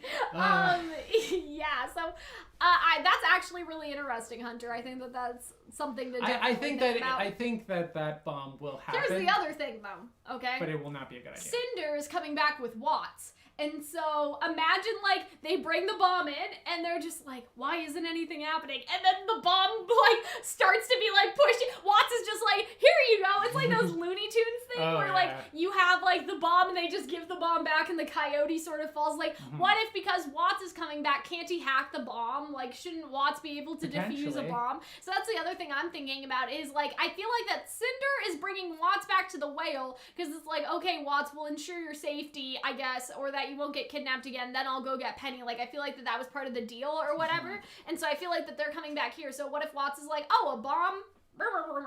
like, I can take care of that. Like, I feel like that would kind of be fun. And so, art attack explosion, is that what you guys are saying? Art is an explosion. Oh, boy. Yeah, people hate winter? No. Nobody hates winter. Don't worry, guys. I don't think anyone hates winter. She's a complex character. I don't think anyone, like, genuinely hates her. Yeah, so... Screaming, not the great. monster, that was concerning. I also found it interesting that when she does appear, it's just that she had burrowed through basically the whale's blew side. a hole Yes. through the whale. So I'm assuming the monster screaming was like in pain. Yes, like the 'cause Grim she was was like, what the digging through fuck it. are you doing? Like the Grim is just sitting here like, why is this happening to me? Right? And so that's not great. $10 if the last scene of the volume is Summer being covered in the Well, that's what we thought Grim. for last time around. Boy, but yeah, I love this because she just looks at Oscar and she looks at Emerald and she's just Grabs like, it. I don't like this. her extendy hands. It's so nice.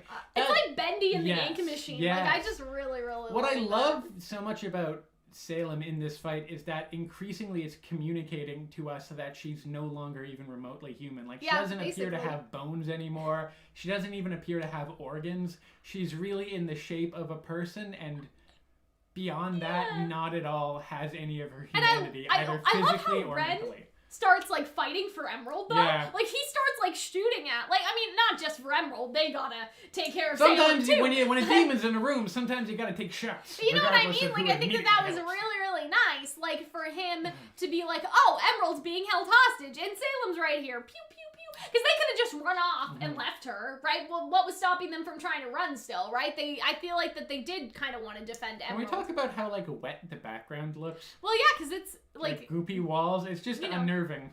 It's, you know, sometimes if you pick at your nails and, like, you pick at your skin and you have that layer of skin that's just kind of wet.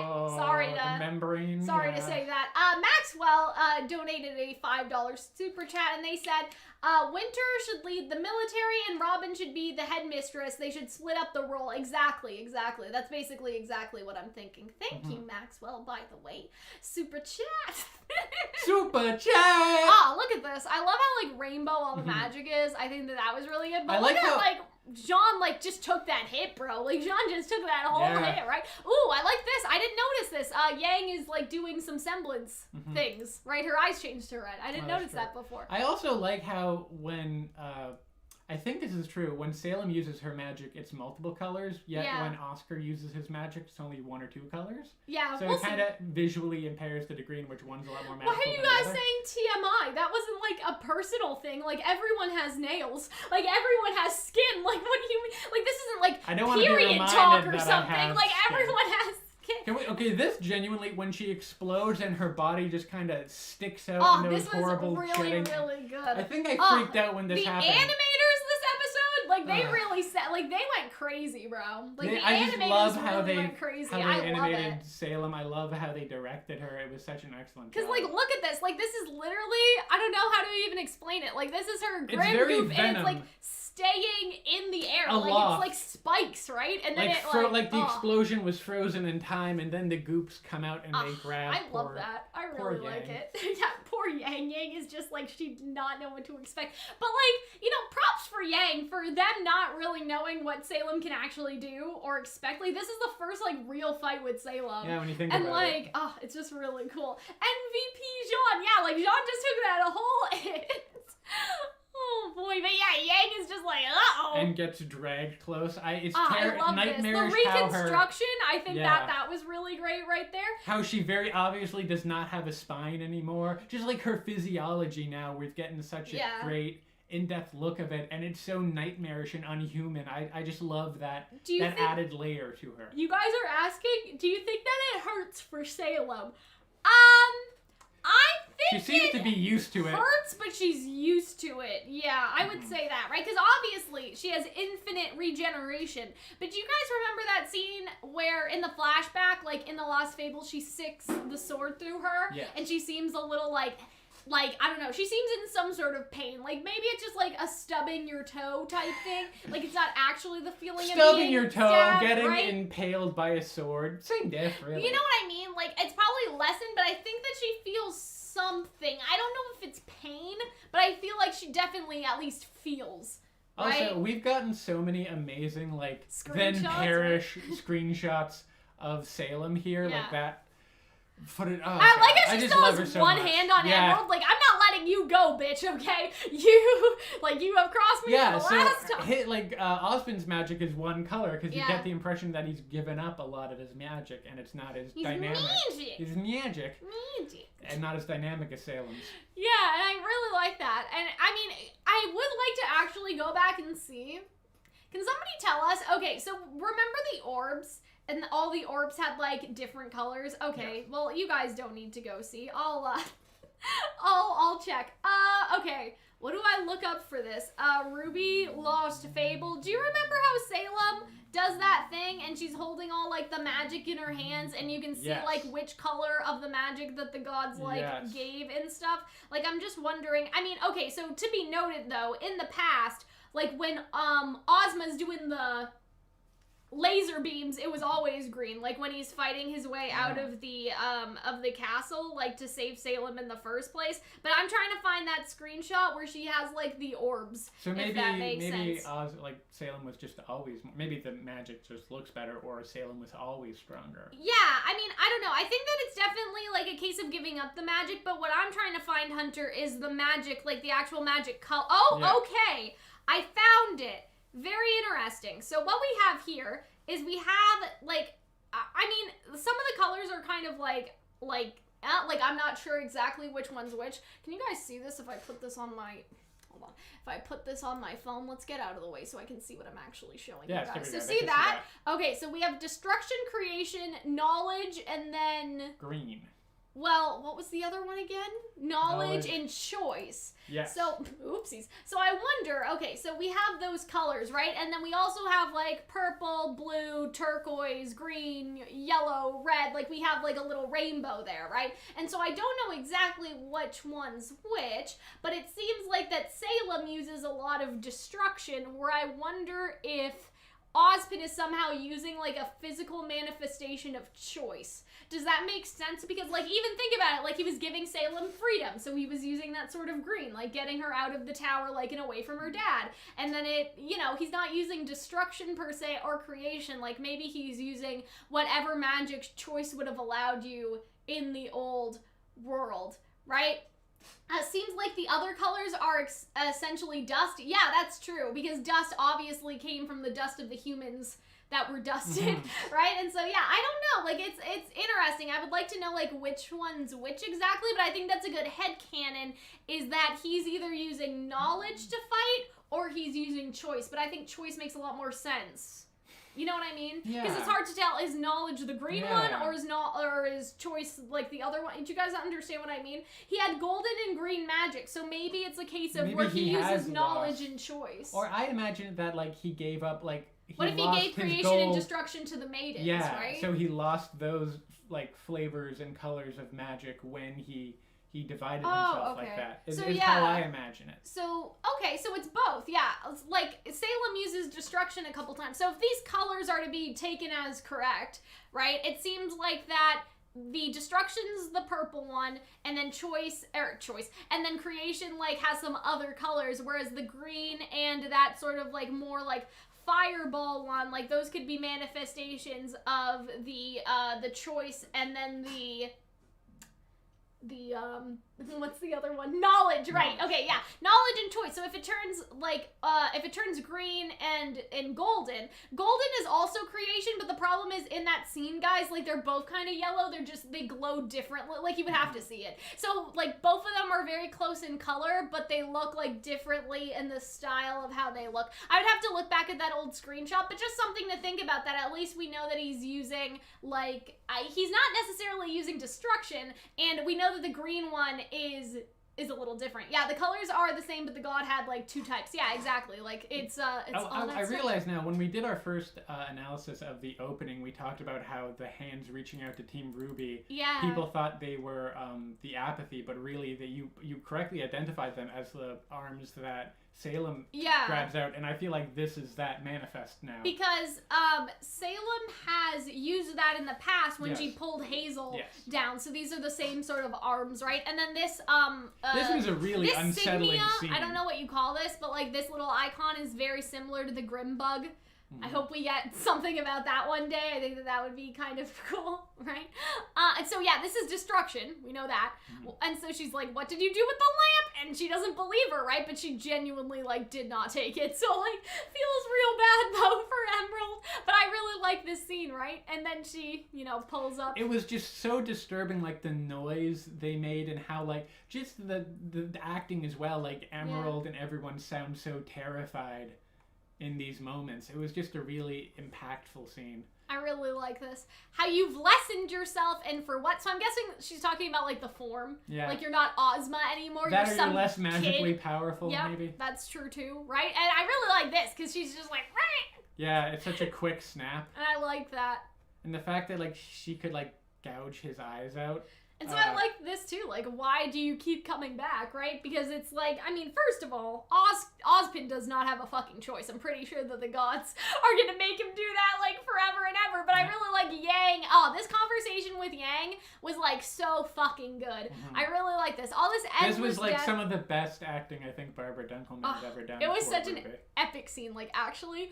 Because something bad happened to you once upon a time. Didn't people bring up that, like, Barbara Dunkelman mentioned how like she had a line about Summer in the past? I feel like this is it now, because people were wondering if like Summer was going to show up again, and I think this is what she was. I don't remember exactly. I don't think so, Hunter. I know that people have been saying like, when is Yang going to bring up Summer specifically? I don't know if Barbara may have hinted at something in a I think she did. She hinted at something, and this is maybe that manifest. Maybe, but either way, like I really like this, and it's interesting too because I feel like that this fits with so many characters in the show, I guess. Like when you, I don't know a great example when you think about like Cinder, for example. Like Cinder is killing people at Beacon because her stepsisters did something bad. Like I understand, like, okay, kill the stepsisters and the stepmom, like, you know, they did the bad things to you, but you're punishing other people that weren't a part of that situation at all because of something that 3 people did. You're punishing the whole world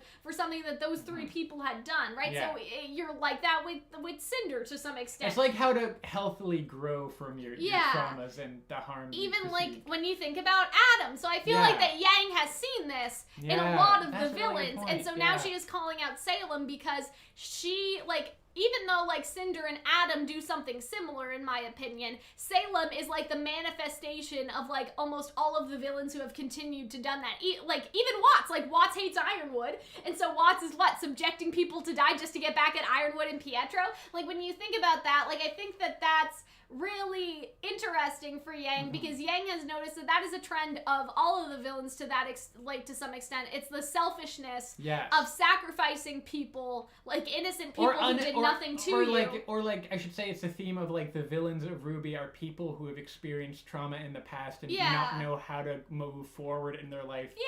Having, you know, metastasized and dealt with that healthily. Like RWBY is people that want to make the world better. Whereas people like Cinder and Salem, arguably Emerald, arguably Hazel, probably Watts as well. Tyrion's just nuts. But these are people who've suffered wrong and decided to then be vengeful and awful. Did Watts really suffer wrong, or is he just kind of entitled? I think he's entitled. There's a conversation. There's different layers to it, I think. But I think I just noticed that's a really prominent theme in a lot of, I mean, Ilya was the same way, Adam was the same way, it's a really prominent theme in the villains of RWBY. Like, hurt people, and I think that's basically, like, pretty much the sum of it, right? And, like, Salem is, like, the great enabler, or the great villain that will genocide the world just because of what the gods did, right? Or, like, even just because of what Ozma did, right? And so I think that it's really, really interesting. I did wish that we got to see Ren reading Salem, because I wanted to see what the petals looked like, but I'm sure we'll get another chance. That's what I thought, is that, like, Ren would, I had that theory that Ren would see Salem and just freak out because, like, there's a million petals, or there are no petals, or there's just black petals. Like, we had a theory about that. I would like to see Ren, like, look at her, but I hope so.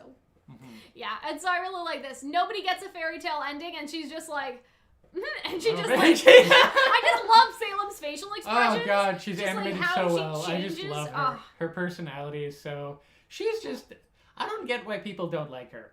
I guess that's my relationship with a lot of things. I don't think anyone dislikes Salem. I don't know. I think people just always felt that she was like too one-dimensional or just evil. I don't know. She's just so entertaining, and I just love her so much. Yeah. And there's gonna be so many. I apologize for having to bring this up, Cal, but really kinky fan fictions based off of the things that happen in this scene in this episode. Like how many bullies end up becoming bullies themselves. Yes. Yeah, like that sort of theme, right? And so I feel like Hunter's spitting facts things.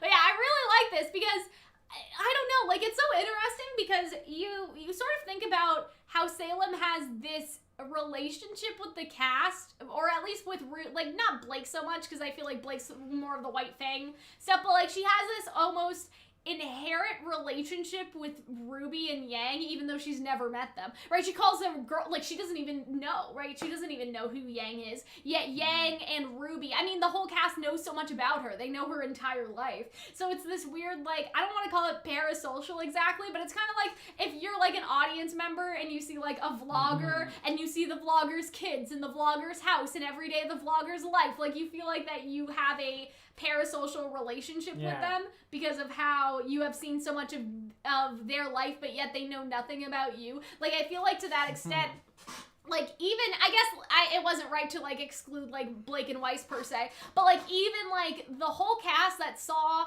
Salem's backstory have such a personal knowledge about her and personal they saw her, you know, as a girl. They saw what her dad did to her. They saw her kids. They saw like her married life. Like they literally saw like everything about her, but Salem does not know, like Salem does not know anything about like anyone in the cast except for like Ironwood and like the Ozpin people that she's encountered before, but like she doesn't know anything about Ruby. She doesn't even know who Yang is, right? Like it's so like interesting, and I feel like that's really, really good. Yeah, Yang is very brave. And so I feel like that this was just such a nice scene. I feel like that this was so, Salem's like literally confused. She's like, who the fuck are you? But I feel like that's such a great scene because again, Yang knows so much about Salem, but Salem's like, I literally do not know who you are, right? And who is it I've taken from you, girl? So I think that this is very interesting. So let's talk about this, okay? Yes. I'm not going to hyperfixate on commas. However, I'm gonna go continue hyperfixating on commas. There was a thing, okay? And so, do you guys remember how there was this whole thing about, like the Silver Eyes damage the maiden powers, but really when you looked at like the apostrophe or whatever, it was like the maiden's power. Like Salem said it was the maiden's power that caused like all of this shit to happen, right? But she wasn't talking about maidens as in general maidens. She was talking about maidens as in that singular maiden and how they got the powers from Amber. That's how I would read the apostrophe. Like, that's what it means grammatically. That's the grammatical meaning of, like, first of all, capitalizing maidens, like, to specify an individual person, and then also putting the comma like that, like it's possessive or whatever, like it's talking about that one person. So that was, like, the whole thing with that scene was that, like everyone thought that it meant the maiden's power, like all maiden's power, when it really just meant that one, right? But, like, it turned out to be important because those punctuation means certain things, right? But with this one, it's not as clear-cut because technically the sentence is correct either way in the captions. So what people are debating right now is if there is a double meaning with this specifically. And the question is, she says, Summer Rose, my mom. Does she mean Summer Rose, is my mom? Or does she mean in a list? Like, Summer Rose list my mom. And so I feel like that it's actually both, even if Yang doesn't necessarily realize it. So this is my response to that. Yes. Is that one, it was just like you took away my mother. And like I guess she kind of took away Raven, but she more took away Summer. Well, so it makes more sense thematically that it's Summer I think it's a double meaning though. I understand when you say that, but also that only works as a double meaning as if there's an and at the end. So if there's Summer Rose, my mom, and blank. Otherwise, you would just say Summer Rose and my mom if you meant two different people. I know, but I'm saying by this, she means it's just Summer Rose, it's supposed my to mother. It's supposed to like mean Summer Rose on the surface, but it's like there's a metaphorical meaning. You know what I mean? I understand.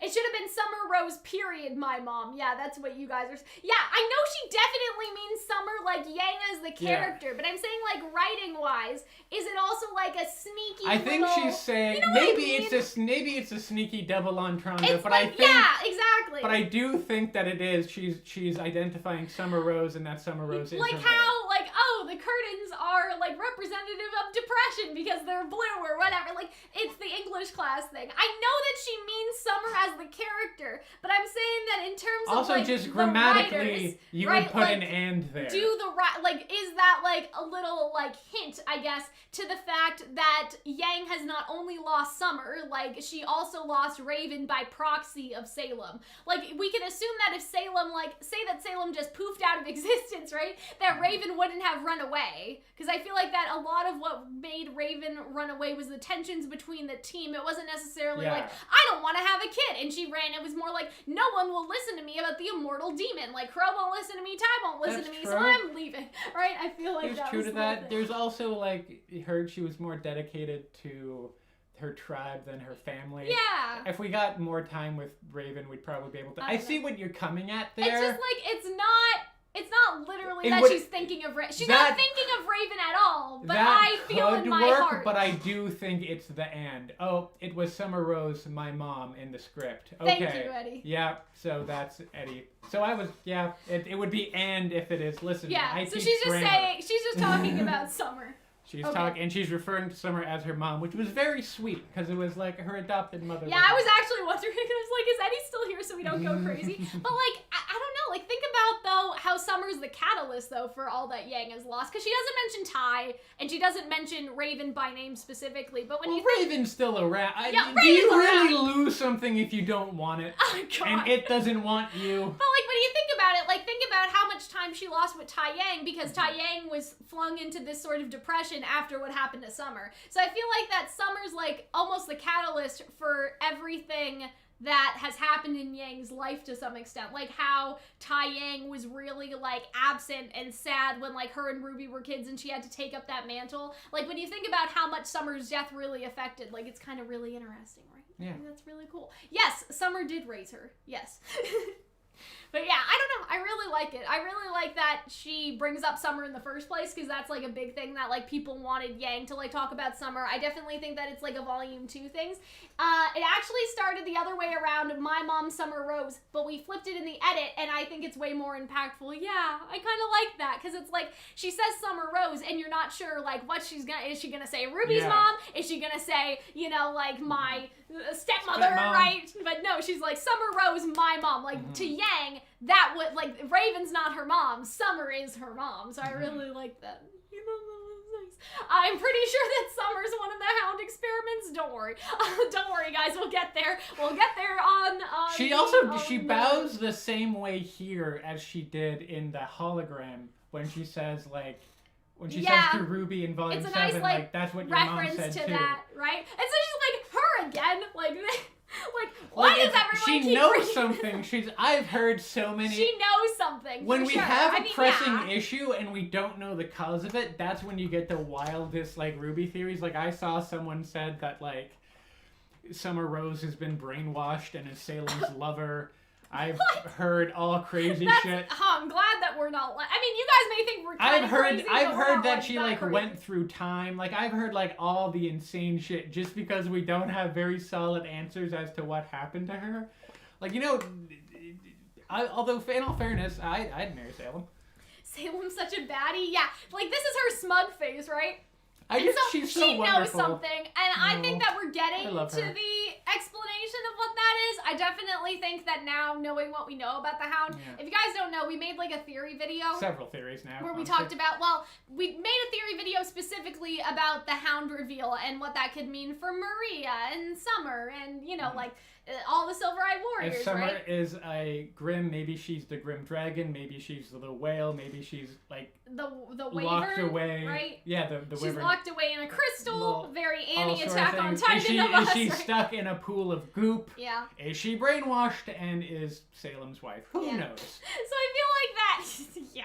I feel like Listen, that. man, it wasn't my idea. I just like I could tell you about the time travel one too. It's like she tried to go back in time Someone to defeat actually Salem. brought up time travel in relation to what Oscar is doing with the cane, so I guess we'll get there. But yeah, I feel like that with the reveal of the Silver-Eyed Warrior Hound stuff, we're definitely getting to an explanation about what happened to Summer, and I can't see Salem just killing her if she can do this with the Grimm. I guess that's what I'm saying. Step-parents aren't always as respected as parents, so it's significant. Yeah, like I feel like that's kind of nice too. Like giving some love. Summer was not Yang's mom, but Summer was Yang's mom, right? Like when you think about it like that. But and so she I was really a mother. like that. Yeah, I feel like that. Yeah, we're getting to the Summer reveal. I think that we're definitely gonna find out at least at the end of the season. They've been building it up for a long time, like at Volume 7, and now, like, we're getting it, and then what happened with the Hound, like, I feel like we're getting to the catalyst. I don't know if it's necessarily the Grimm experiment, or if she's, like, trapped in a basement somewhere, or what, but I think that it's really interesting. I think that it's really, really good. My poor baby, she's so nervous. Yeah, and so then Hazel comes in, and he's like, uh-oh, like, now what do I do? And so I again, this is, like, destruction power. This one, she doesn't even know, right? Her this name, one, yeah. like, she doesn't even know who Emerald is, That's right? a good point. She doesn't say Emerald's It's this name. one or that one. This one is Emerald. Degree that fucker, one is Neo. the mopey great-haired one. Well, no, she knows Mercury's been upgraded, right? Oh, Mercury's yeah, a lieutenant, right? So it's just like, right? It's like, this one to that one. Neo, like Emerald. Like, that's basically, I think, how she really thinks of them. So I think that that's kind of funny. But yeah, then Hazel looks over. I'm so sad for her that she's crying. She's just so scared. And I'm like, Emerald, no, it's going to be okay. Don't worry. The fan fiction that this scene is going to spawn is going to be You're unholy. Bad Hunter. I can't believe that Kirby watches these live streams because they must be like, what is wrong with you? They courted me as a demographic. They're just as to blame.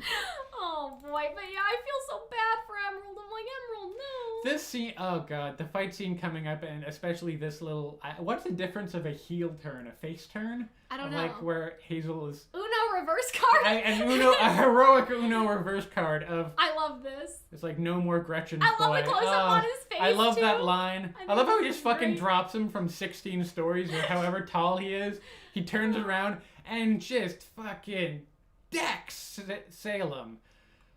I love that. I thought that this was so good. And I feel so bad. He knocks the magic out of her hand. Look at that. I feel so bad for Emerald because, like, she really didn't do it. And meanwhile, I just imagine that Neo is taking this time to be like, boop, boop, boop, boop. Like, Neo's just like, nothing to see here. Like, I hope that someone draws art of that. I just imagine during this fight, Neo's, like, sneaking off into the background, or is even on the other side and went out the other rib cage, right? Because there's two sides of the ribs. Right, yes. Theoretically. So I feel like that she's That's just, how ribs as work, all of this is happening, she just like, okay, bye. Like, I feel like that Neo definitely had to fuck off. There's no way that she would miss the opportunity to, like... And I love how it goes from her sailing and being hurt to her looking very graceful, and then she comes back with her wind?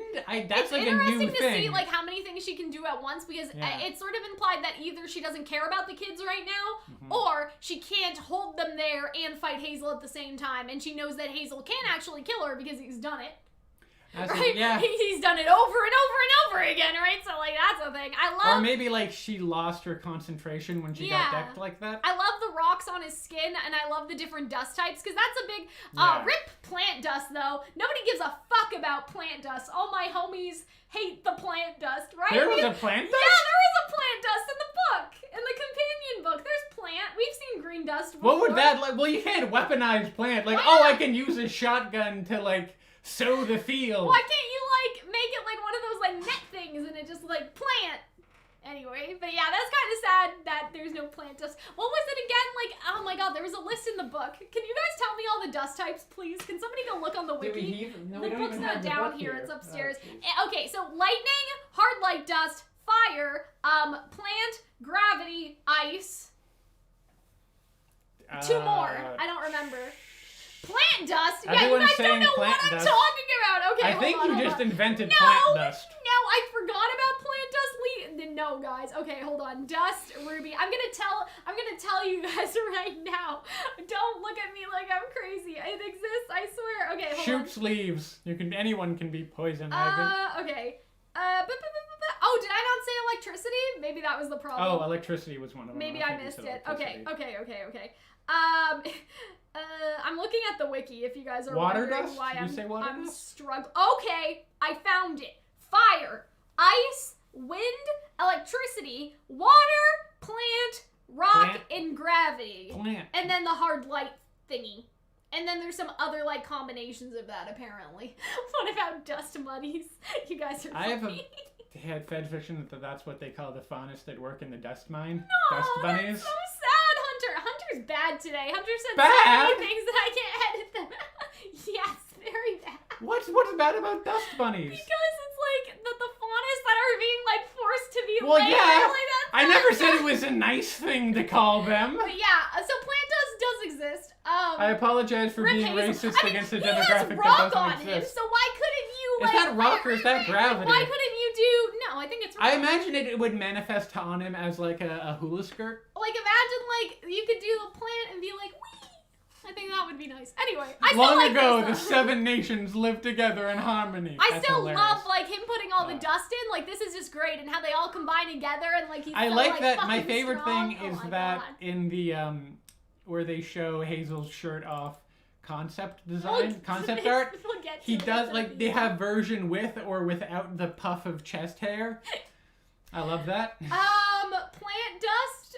We've never seen plant dust. That's wild. Okay, well, I mean, yeah, it is wild. I don't know. Like, how do we rectify that? Vacuo? Maybe Vacuo has a lot of plant dust. I love how we're missing the whole point of his like being a good dad and what Gretchen would have wanted. Well, we have to talk about the dust Gretchens. and what he's using first. But yeah, like this is great characterization for Hazel. We always sort of thought that Hazel would defect. I feel really good about it. Like I feel good about this Hazel upcoming defecting. fight scene, seeing how great it is. I feel like we were robbed with his Volume 5. Yeah, and I feel scene like that wasn't nearly as interesting. It rectifies that, right? Like, yeah. Because I feel like that this whole thing was like after Volume 5, people were like, Hazel. Right? Like Hazel is like good idea, but like a little messy like execution. But now his execution But I feel like they knew that, and I feel like that given the alleged production situations that happened during Volume 5, right, that we talked about on the channel before, right, that it was one of those things where they probably wanted it to be this epic, but like they just, couldn't. So I feel like that ever since, they've been trying to rectify that for Hazel's character, and I feel like that they've done a really good job of like, I don't want to say fixing, but like making up for like what was lost like during that volume where Hazel had such a prominent role, because he was like with Adam, and then he was at the school, and then he was like doing all that. Logan in the chat mentions how Hazel went Avatar mode. That's how it feels. Like he feels like it's very Avatar that he's using all these different elements, and the fight scene is so interesting. I feel like we should go through with the fight scene here. Yeah, I love how they do Salem in this scene. It's just she's so contorted and goopy and strange. It's wonderful. And I really like, again, she's using destruction stuff, right? And so I really like this. I mean, the colors still like go, even though it starts as destruction, and I feel like that's because ultimately like all of the god's power is the same, but it's used differently, I guess you could say, right? Like all of it is god's magic, right? Do you remember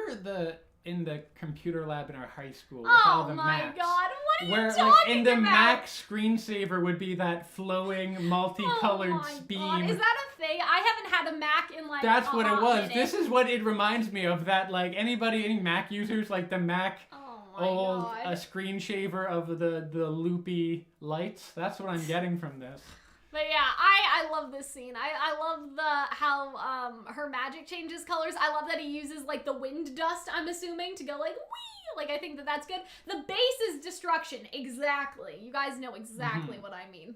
And so I feel like that's great. You guys are talking about the girl that fell through the world again. Yeah, we did talk about that earlier about like Team RWBY and how that could also be like a Salem fairy tale. So when the VOD is like done, if that makes sense, like when the VOD is done, you guys can go back. This is kind of funny. It looked like the coronavirus. Why does this look like a virus? Like, you know what I mean? Like, you know when you see like drawn manifestations of a germ. Yes. And it's just like a germ that's like a very ball spiky. and very spiky. Like, I just thought that this was so funny.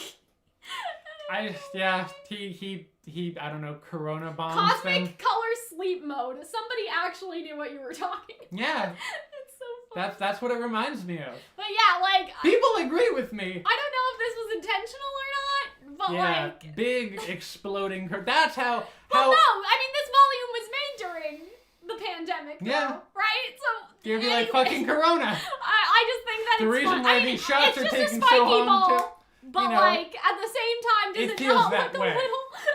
It feels I don't know, that way. It just looks a little. But yeah, this What fight that scene was, corona like, bomb amazing. did to Salem's face is what corona did to my 2020. Oh, but yeah, like this fight scene was like amazing. Like this was amazing, and I love this fight scene, and I thought that this was great. Like look at this, like just this explosion. I love how she just isn't phased. I love this scene, how impactful her just splattered goop That everywhere. is not blood, YouTube. It's goop, okay? We don't need to age restrict this. But yeah, oh my god, I really love this scene, and I love again because the goop, Hazel was on yeah. the floor being pinned in volume 4, 6. 5, 6. I believe it was 6. I don't remember. Yeah, and so now he's like in the air, and I really like that. And I like his eyes. They had concept art where his eyes were red, He and looks like so I would stoned. love to talk to somebody that like I don't know who made the concept art. We'll check, but like he looks so stoned, and I'm assuming that's why they didn't do it. I don't remember. But they should have Look kept at the the name chest that's hair. on the thing. I think the chest hair. I like that he doesn't have chest hair though. Like I don't know. It just looked very like it was just like I don't know. It's hard What's to the explain. name for a It didn't hairless look like bear? that. It came out of his skin, but it looked like it was like super It glued looked- onto his chest. It looked like you know the what I type mean? of chest hair a fire type Pokemon It looked would like have. it was more pinned on than Yeah. like natural. So I'm glad that they didn't necessarily go for the chest hair. Mhm. You know what I mean? It looked more like a wig, but like for chest hair. Just, like, Sometimes pinned when on your the shit isn't this sexy enough, you have to get chest hair. But yeah, wigs. the animation was amazing. Like it was, the animators did such a good I job love with this how whole they- episode. how And they they're just like, animate that. all time for us to go. And Whole everyone's gang's just gone. like, you can't, you know what I mean? I'm like with you can't them. tell me twice. And I Don't feel forget like about me. Neo is definitely like escaping somewhere. Gira's chest hair is a little too poofy for me. Yeah, I don't know about the chest hair. Yeah, I'm glad that they. It didn't looks go like with it the would have chest hair. blocked some of Salem's blows. Oh so. my god. Yeah, that's what I mean though. It just, I don't know. Like, I love this. Wait, Oscar, she'll just come after us. And I'm like, are you willingly staying in there or are you trying to like fend her off? Like, that's what I'm thinking. So I think that Oscar's whole thing was like, if she lives, she'll come after us. But if Hazel can kill her for a couple hours, like Hazel said that he can do, I will magic her to death. Someone in the right? chat said clip on chest That's what hair. I'm saying. That is exactly. hilarious. Oh my god. Oh, that's but wonderful. yeah, I love this. How her face, it's like a reverse dusting. And look, from you can the still see Marvel her movies. eyes. Yeah, Right? it's just she doesn't have a brain anymore. She's just, it really communicates her inhumanness. And she like puts her face back into position. Oh, Yeah. I felt like that was Oh fucking god, great. I just Oh my love God. Salem so much. And like, look at, I just love Hazel's design here. It's just so Uses nice. the hard light dust. This was like really I was cool. really shocked. I was confused what that was. It took me a minute to realize Oh, it was the that hard was light. so nice. And then whee! Floops to the ground. Okay. Oh my god. But yeah, I can't wait for you guys to watch our reaction. Again, just to plug it one more time, considering the amount of people here. But it is up for patrons, okay? And it's also up for YouTube members. And so if you guys become a YouTube member at the Royal Advisors tier, you guys can see it. Maybe I will just quickly just pop a link into the chat to the restrict this video. I just want to, like, on the topic of restricting this video, you should give me a reward for how I'm not being thirsty and how badly I could be. Oh my god. But yeah, I mean, Because don't Salem worry. is I pulling understand. people's hair. That's all I'm saying. Wait, did he have chest hair? Well, okay, so he has chest hair in like the concept Yes. art of stuff. You can really see the force of nature when she regens like that. Yeah, Mhm. like I don't know, it's pretty interesting. It's I just think that frightening. it's so interesting, like who she, like, I don't know. I don't want to say who she really is, but you guys understand what I mean? Like we still kind Like of the thought, nature of oh, her being. I'm a human girl. Yeah. I'm just, you know, like I have grimmified on the outside. Like no, like it has seeped into the rest of her. Right? The original body she had is like out the fucking window at this point, and I love that. Right? Or, so this is an insane theory, but what if there's a version of Salem that, like, is human and is, like, decrepit and awful? What if she's like the Hound? Yeah, but she's just puppeting this goop version of herself. Oh, so you're saying that but okay. So Hunter's saying that there's a Salem in like the actual a chair Salem, or something. hypothetically. Like, I guess how she looked back when she was like with like still white skin and everything. Yeah, right? but like just looks worse. Like looks more skeletal. And that this is just her puppet. I don't actually believe that. It was just a thought because you realize that she has. That's kind of interesting. I like the idea that she's just lost her human qualities over time better. But yeah. That's an idea. I feel like if she could make puppets, she would make more. But like what I would actually say, it would be a cool idea if there's like she can like create like Danny Phantom, like make multiple. I think it's actually that she's like the Hound, if that makes sense. Like, remember how the Hound has this goopy outside and then the humans on the inside? Yes. Like, what if it's just more layers down than we imagine? So I really think that maybe because people were also saying, like, oh, she isn't wearing a dress. That's something that she's made with the Grim Goop. Like, she's not actually wearing, like, clothes, right? So I wonder, like, what happened to the Hound is the same thing that happens to Salem. Like, we've always had this theory that, oh, like, Ruby will use her silver eyes and Salem will melt. Right? I don't know if I like that as much as I like the idea of she's just being, like, a horrible monstrosity. I mean, I feel like it would take more than just Ruby to do that, because, like, why didn't the other silver-eyed warriors just melt her, right? Yeah. But I feel like that maybe it's a similar idea. Maybe if all the silver-eyed warriors lined up each other like a Care Bear stare and just blasted her. I think Ozma destroyed her original body during their fight when he tried to take the kids. That's actually interesting. Yeah, that makes sense. Right? And now ever since, she's just been regenning. Yeah. Right? Of a little It's a very body. Like Ship of Theus, like where is the original Salem anymore? Yeah. If her body's been broken down. But I like the idea that she could be similar to the Hound in a capacity, especially considering like you have this bug thingy and like we've talked about, oh, like that was the catalyst for maybe Cinder being controlled, and maybe the Hound was sort of like a parasite, like it goes into the brain and then it spreads on the outside while the human's on the inside. Like we had all these theories about it, right? She probably has a high resistance to multiple silver-eyed blasts. Yeah. And so it's about like how to, Care Bear stare using all the magic of the maidens and the silver eyes and Ozpin, maybe, I don't know. But yeah, so this was fun. This was very funky fresh. So the cane is just doing a thing. So I like this because he holds her in place. At first I didn't realize what caused him to light on fire, but he opens his mouth and he had a fire thing and he bites it, which is so hardcore. And I love the kind of imagery of like burning a witch at the stake. Yeah, I love that. And I think that again, this could buy them a couple hours, because Hazel said like she was gone for a few hours at most. Like I feel like that's what they're trying to do. They're trying to make her disappear for a couple of hours. Now the question is when Cinder and Watts get back and Salem's not here, I wonder what they'll think, right? Like I wonder what they'll do. Yeah. Maybe Cinder will be like, hey, this is my moment. Salem's not here. I get to do what I want, right? Like maybe like that'll be the thing. Like Salem tries to, or I guess Cinder tries to. Salem's asleep.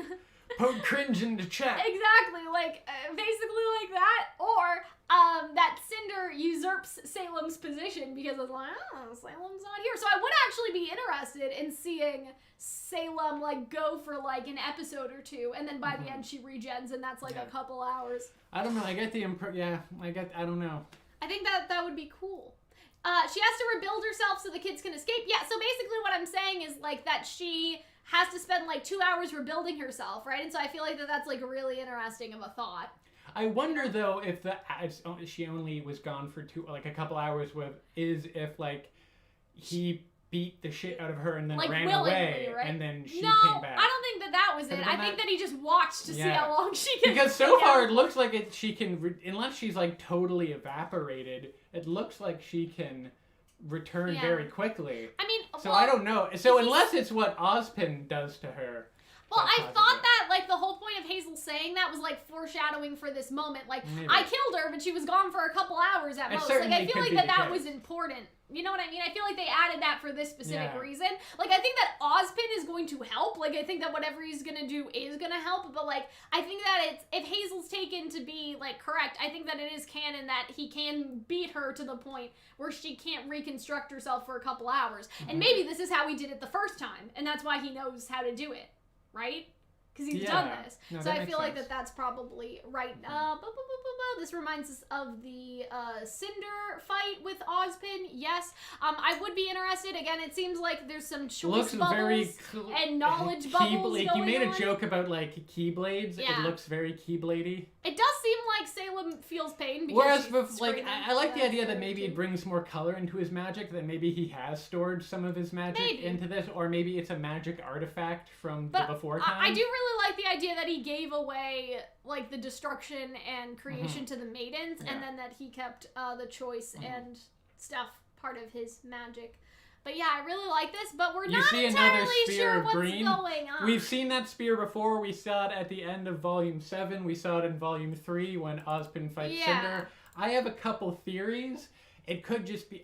I feel like we're going to do a video about it, but it could just be magic. It could be like teleportation or like... I actually don't think that it's that deep anymore. Like how people are like, oh, he's time traveling. Like I don't think that that's. I have an idea though. Okay. Well, if Hunter wants to talk about his idea, just briefly. Well, one, I need to go soon. No. But, I mean, like when we do the video. Yeah, but like we'll briefly, I think that potentially. Remember how when you open up into the vaults where they you go into this third world. Like he's just like sticking her the second world in the timeout chair for a couple. Yeah, this different place. What if with his magic, with his staff, he's able to open up to that place? Sure. He's not able to leave people there, but maybe access it, and maybe he becomes more powerful there. Because really, how else would he have made those vaults? I think that it's kind of interesting. Well, yes, I think that that's true. I think that Hunter's right in the sense that the relics seem to exist in this little parallel, like,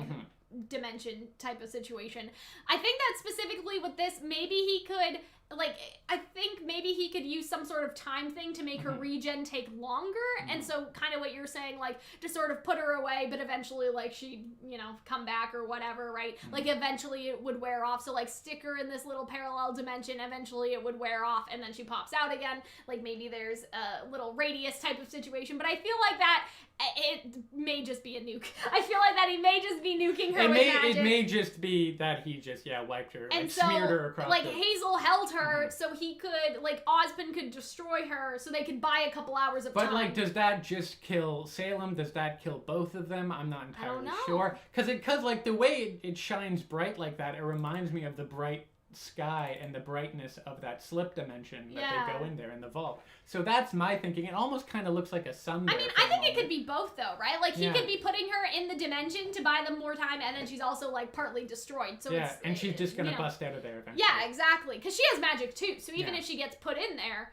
like she still would use magic to get out. So I think that you're right, Hunter. Might have the ability to stop or accelerate time for himself. Yeah, to make his attacks more powerful. Like if you stop an enemy and then like hit them a bunch of times, like stasis, stuff like that. But yeah, I feel like that at the very least, I feel like that this is to destroy her to buy themselves some time. Whether it puts her in another dimension to help with that or not, I'm not sure. You guys are asking if they'll merge after this. I think that that's going to be a very interesting It'll probably thing to talk push them about. closer along the line. I agree. I think it would be interesting if they did merge after this, just because it shows like, oh, Oscar sacrificed his personhood so he could, buy them a couple hours, let them escape, maybe also possibly save Hazel, because I feel like that, like, Hazel did seem willing to self-sacrifice, but it would also be interesting if Ozpin stayed behind solely to protect Hazel. Like, I feel like that's kind of why he was doing this as well, so Hazel wouldn't be alone and so they could kill her effectively. So they could have time and stuff. So yeah, I think what happened to Hazel is a little up in the air. But yeah, I feel like that this is definitely like helping with destroying her and then maybe like putting her in another dimension. Because it does kind of look like a sun there, like a little brighter in the middle and it's a sphere. I don't know. It's just an idea. I know what you mean. Yeah. I think that it could be both. But also it like, could just be a nuke thing, or it could just be both. Like I feel like that it could be both. Like you're putting it now in we there get, on that purpose. I love how it looks like a boiling sea of Grim. I get the impression that the second someone takes it, bubble of frozen time. Yeah, exactly. So that would take the regen even longer. Because say she's just a little like splatter and she's rebuilding herself and then she's in this time bubble and that would take even longer and then she'll get out. So it could be like because he's like the Wizard of Oz too, and like the Wizard of Oz created illusion or like was a trickster sort of. The thing is, though... Or went to a new world, like, what if this is Oz, this new dimension? I mean, like, Chad is saying, like, oh, well, maybe to separate Salem's body so she can't put herself back together again, but it's like, they're not like if Ozpin could do that the entire time, why wouldn't he? Obviously it wears off after a while, so I feel like it's trapping her for a period of time. I really like this concept art. I like that the there's Grim like room. bubbling around it, so I imagine that when Neo stole it, like the Grim like all popped out and she was just like, time to like go. that one scene in Harry Potter and the Half-Blood Prince. Trenches concept I art. love the trenches when it goes up and you see the background. It's gorgeous. I love. Oh god, it was such a pretty scene, and I hope we get to see more of it. We got some Winter stuff. I love Winter's like robotic body armor. I love her redesign, even This if she seems does drawn look like a she was little punched in the differently. face. Like Yes. this seems more like anime. Yeah. Do you guys feel that too or no? I don't know. A little bit. I like her this. using her magic. On the wings My queen. thing. This kind of doesn't look like concept art more than it's like they put Salem's like render almost without lighting on top of a piece of wind, which is kind of cool. And Cave there of it Wonder is. Vibes, exactly. This is the so alternative this was version. the A and B. So I'd love to talk because I'm not sure. I'd love to talk as if we haven't. Oh god, I just noticed in this one he's bleeding. Yeah. Oh, I just noticed. Oh, that's terrifying. I'd love to see the I don't know, like, I don't know if the same person that did the concept art for the Hound does, like, all the concept art, because they did they added me on Twitter the other week, but I wonder, like, if, I don't know, I'm kind of, like, really interested in, like, the concept art stuff. Like, I love the nerdy stuff like this, but I'm assuming that there was probably a joke about, like, Hazel looks high. Stoned. You cannot do that, because he looks high. So I'm assuming that was the reason. Like, I'd love to ask, did you guys not pick A because Hazel looks high? But it seems like they went for a combination of, like, A and B, because he has B eyes, but on A body, right? And so I feel like that's, like, and also he's not really bleeding. interesting. Like, B's a little more hardcore. It looks a little more grisly, got some body hairs bleeding. I don't know if it's blood, though. No, look at that what one. If those are, that looks like blood. I guess it could be blood. Yeah, maybe the rocks work a little bit differently. But yeah. I also love, I just noticed that this man has, Hazel like, looks high. you know what I think is the sign that someone, like, you know, does a face flip and has a redemption arc? Yeah. Belts. Belts? Because Weiss had a ton of belts. She's great now. Hazel, Oh my god. way too many belts, is great now. And I'm thinking, like, who else has belts? To switch sides? I don't know. Does Winter have belts? Do we want to go I think back? Emerald had some. Okay. Like, oh, those are some nice belts. Those are belts. I don't know. Maybe. I think she might be a little less Atlas-centric. Yeah, as of I late. do think hairless was better just because, like, the hair doesn't look, I don't know, like, I don't know. it looks more like a wig instead of, It's like, not giving me. it looks like, again, stick-on. He is on still the most hair. daddy of the RWBY characters. However, he could have been more daddy. Although I have to say, I don't know how I feel about the blood because that is especially grisly. But yeah, I think that we're pretty much good in terms of discussing the episode. We also probably feel like- do have some theories for next definitely. week. I just realized I wasn't subscribed to you. Now I am. Well, thank you very much. Everyone should check that. Everyone should go make sure that they are, like, subscribed. I feel like there's a joke about Just Blaze It, him looking Oh, stoned, and the fact that he put fire dust in his arm. Oh, Like, man, there's a I'm joke sure. there. It's the parts, I can't make it a whole. But, it's there. I think that we'll do separate videos this week, and so I think that we'll probably talk about, like, what happened with Oscar and Hazel exactly. Probably we'll talk about Emerald, we'll probably talk about Neo. I think we have a lot of topics for, like, singular videos, I think. If you guys didn't watch already, we did post a video about the Hound and what that means for the Silver-Eyed Warriors and stuff, so you guys should definitely, like, go watch that. But I think in terms of, like, discussing, like, the episode very broadly instead of, like, going into our mini theories, I think we did a good job of analyzing, like, the thing as a whole. And with that, I think that we're pretty much finished. But yeah. An excellent episode. Yes. I'm so excited. They and did I'm so such terrified. a good job with the fight scenes and the animation in this episode. Like, the animation Salem was even top more. tier. I mean, the writing was top tier Yes. too, but, like, the animation was especially, like, I crazy. love Hazel. I love Emerald. I love Salem. Yeah. I love Jean. I love Yang. Everyone who showed up in this episode had wonderful moments. Yeah. I love so much of the setting. It's just, oh god, it's so great. All right, so with that being said, everybody, I think that we're about to hit the dusty trail. And so remember, you guys should join the Discord server and all that stuff. I don't know, maybe I can easily, like, grab the links. If I can, I will paste them in the chat. But I'll paste a couple links for you guys as we head out, just so you guys have them, just so it's easy for you guys, because I did that last time, and that seemed to work very well. It'd be nice to have, like, a bot or something, It or would be like magical. some sort of like mod, I mean, like an actual like moderator. I mean, the moderators have been here to like moderate the chat and all that stuff, but that would kind of be cool because like on Twitch, I know you can like do a command and then the command will bring up a link, and that would be really easy. But YouTube does not have that functionality. So I posted 2 links. I posted one of the Patreon for the early access, and then I also posted the link to the Discord server if any of you guys want to join and talk. And you guys should also tell us like what separate videos you guys want to make, and like that would be easily most done in the Discord server. So again, I think we're gonna do one about Neo, one about Emerald, one about what happened to Oscar and Hazel. I think that that's probably on the agenda. Yeah, the what the staff did exactly, and so I feel like that otherwise we are good. So we will see you guys next week for the, we'll see you guys sooner than next week if you watch the theory videos, which I would highly recommend, but otherwise, like, if we'll see you in the next, like, analysis, like, episode 10 analysis. So, woo! Yeah, okay. Join the Discord! Yay! Join the Discord! And so, yeah, we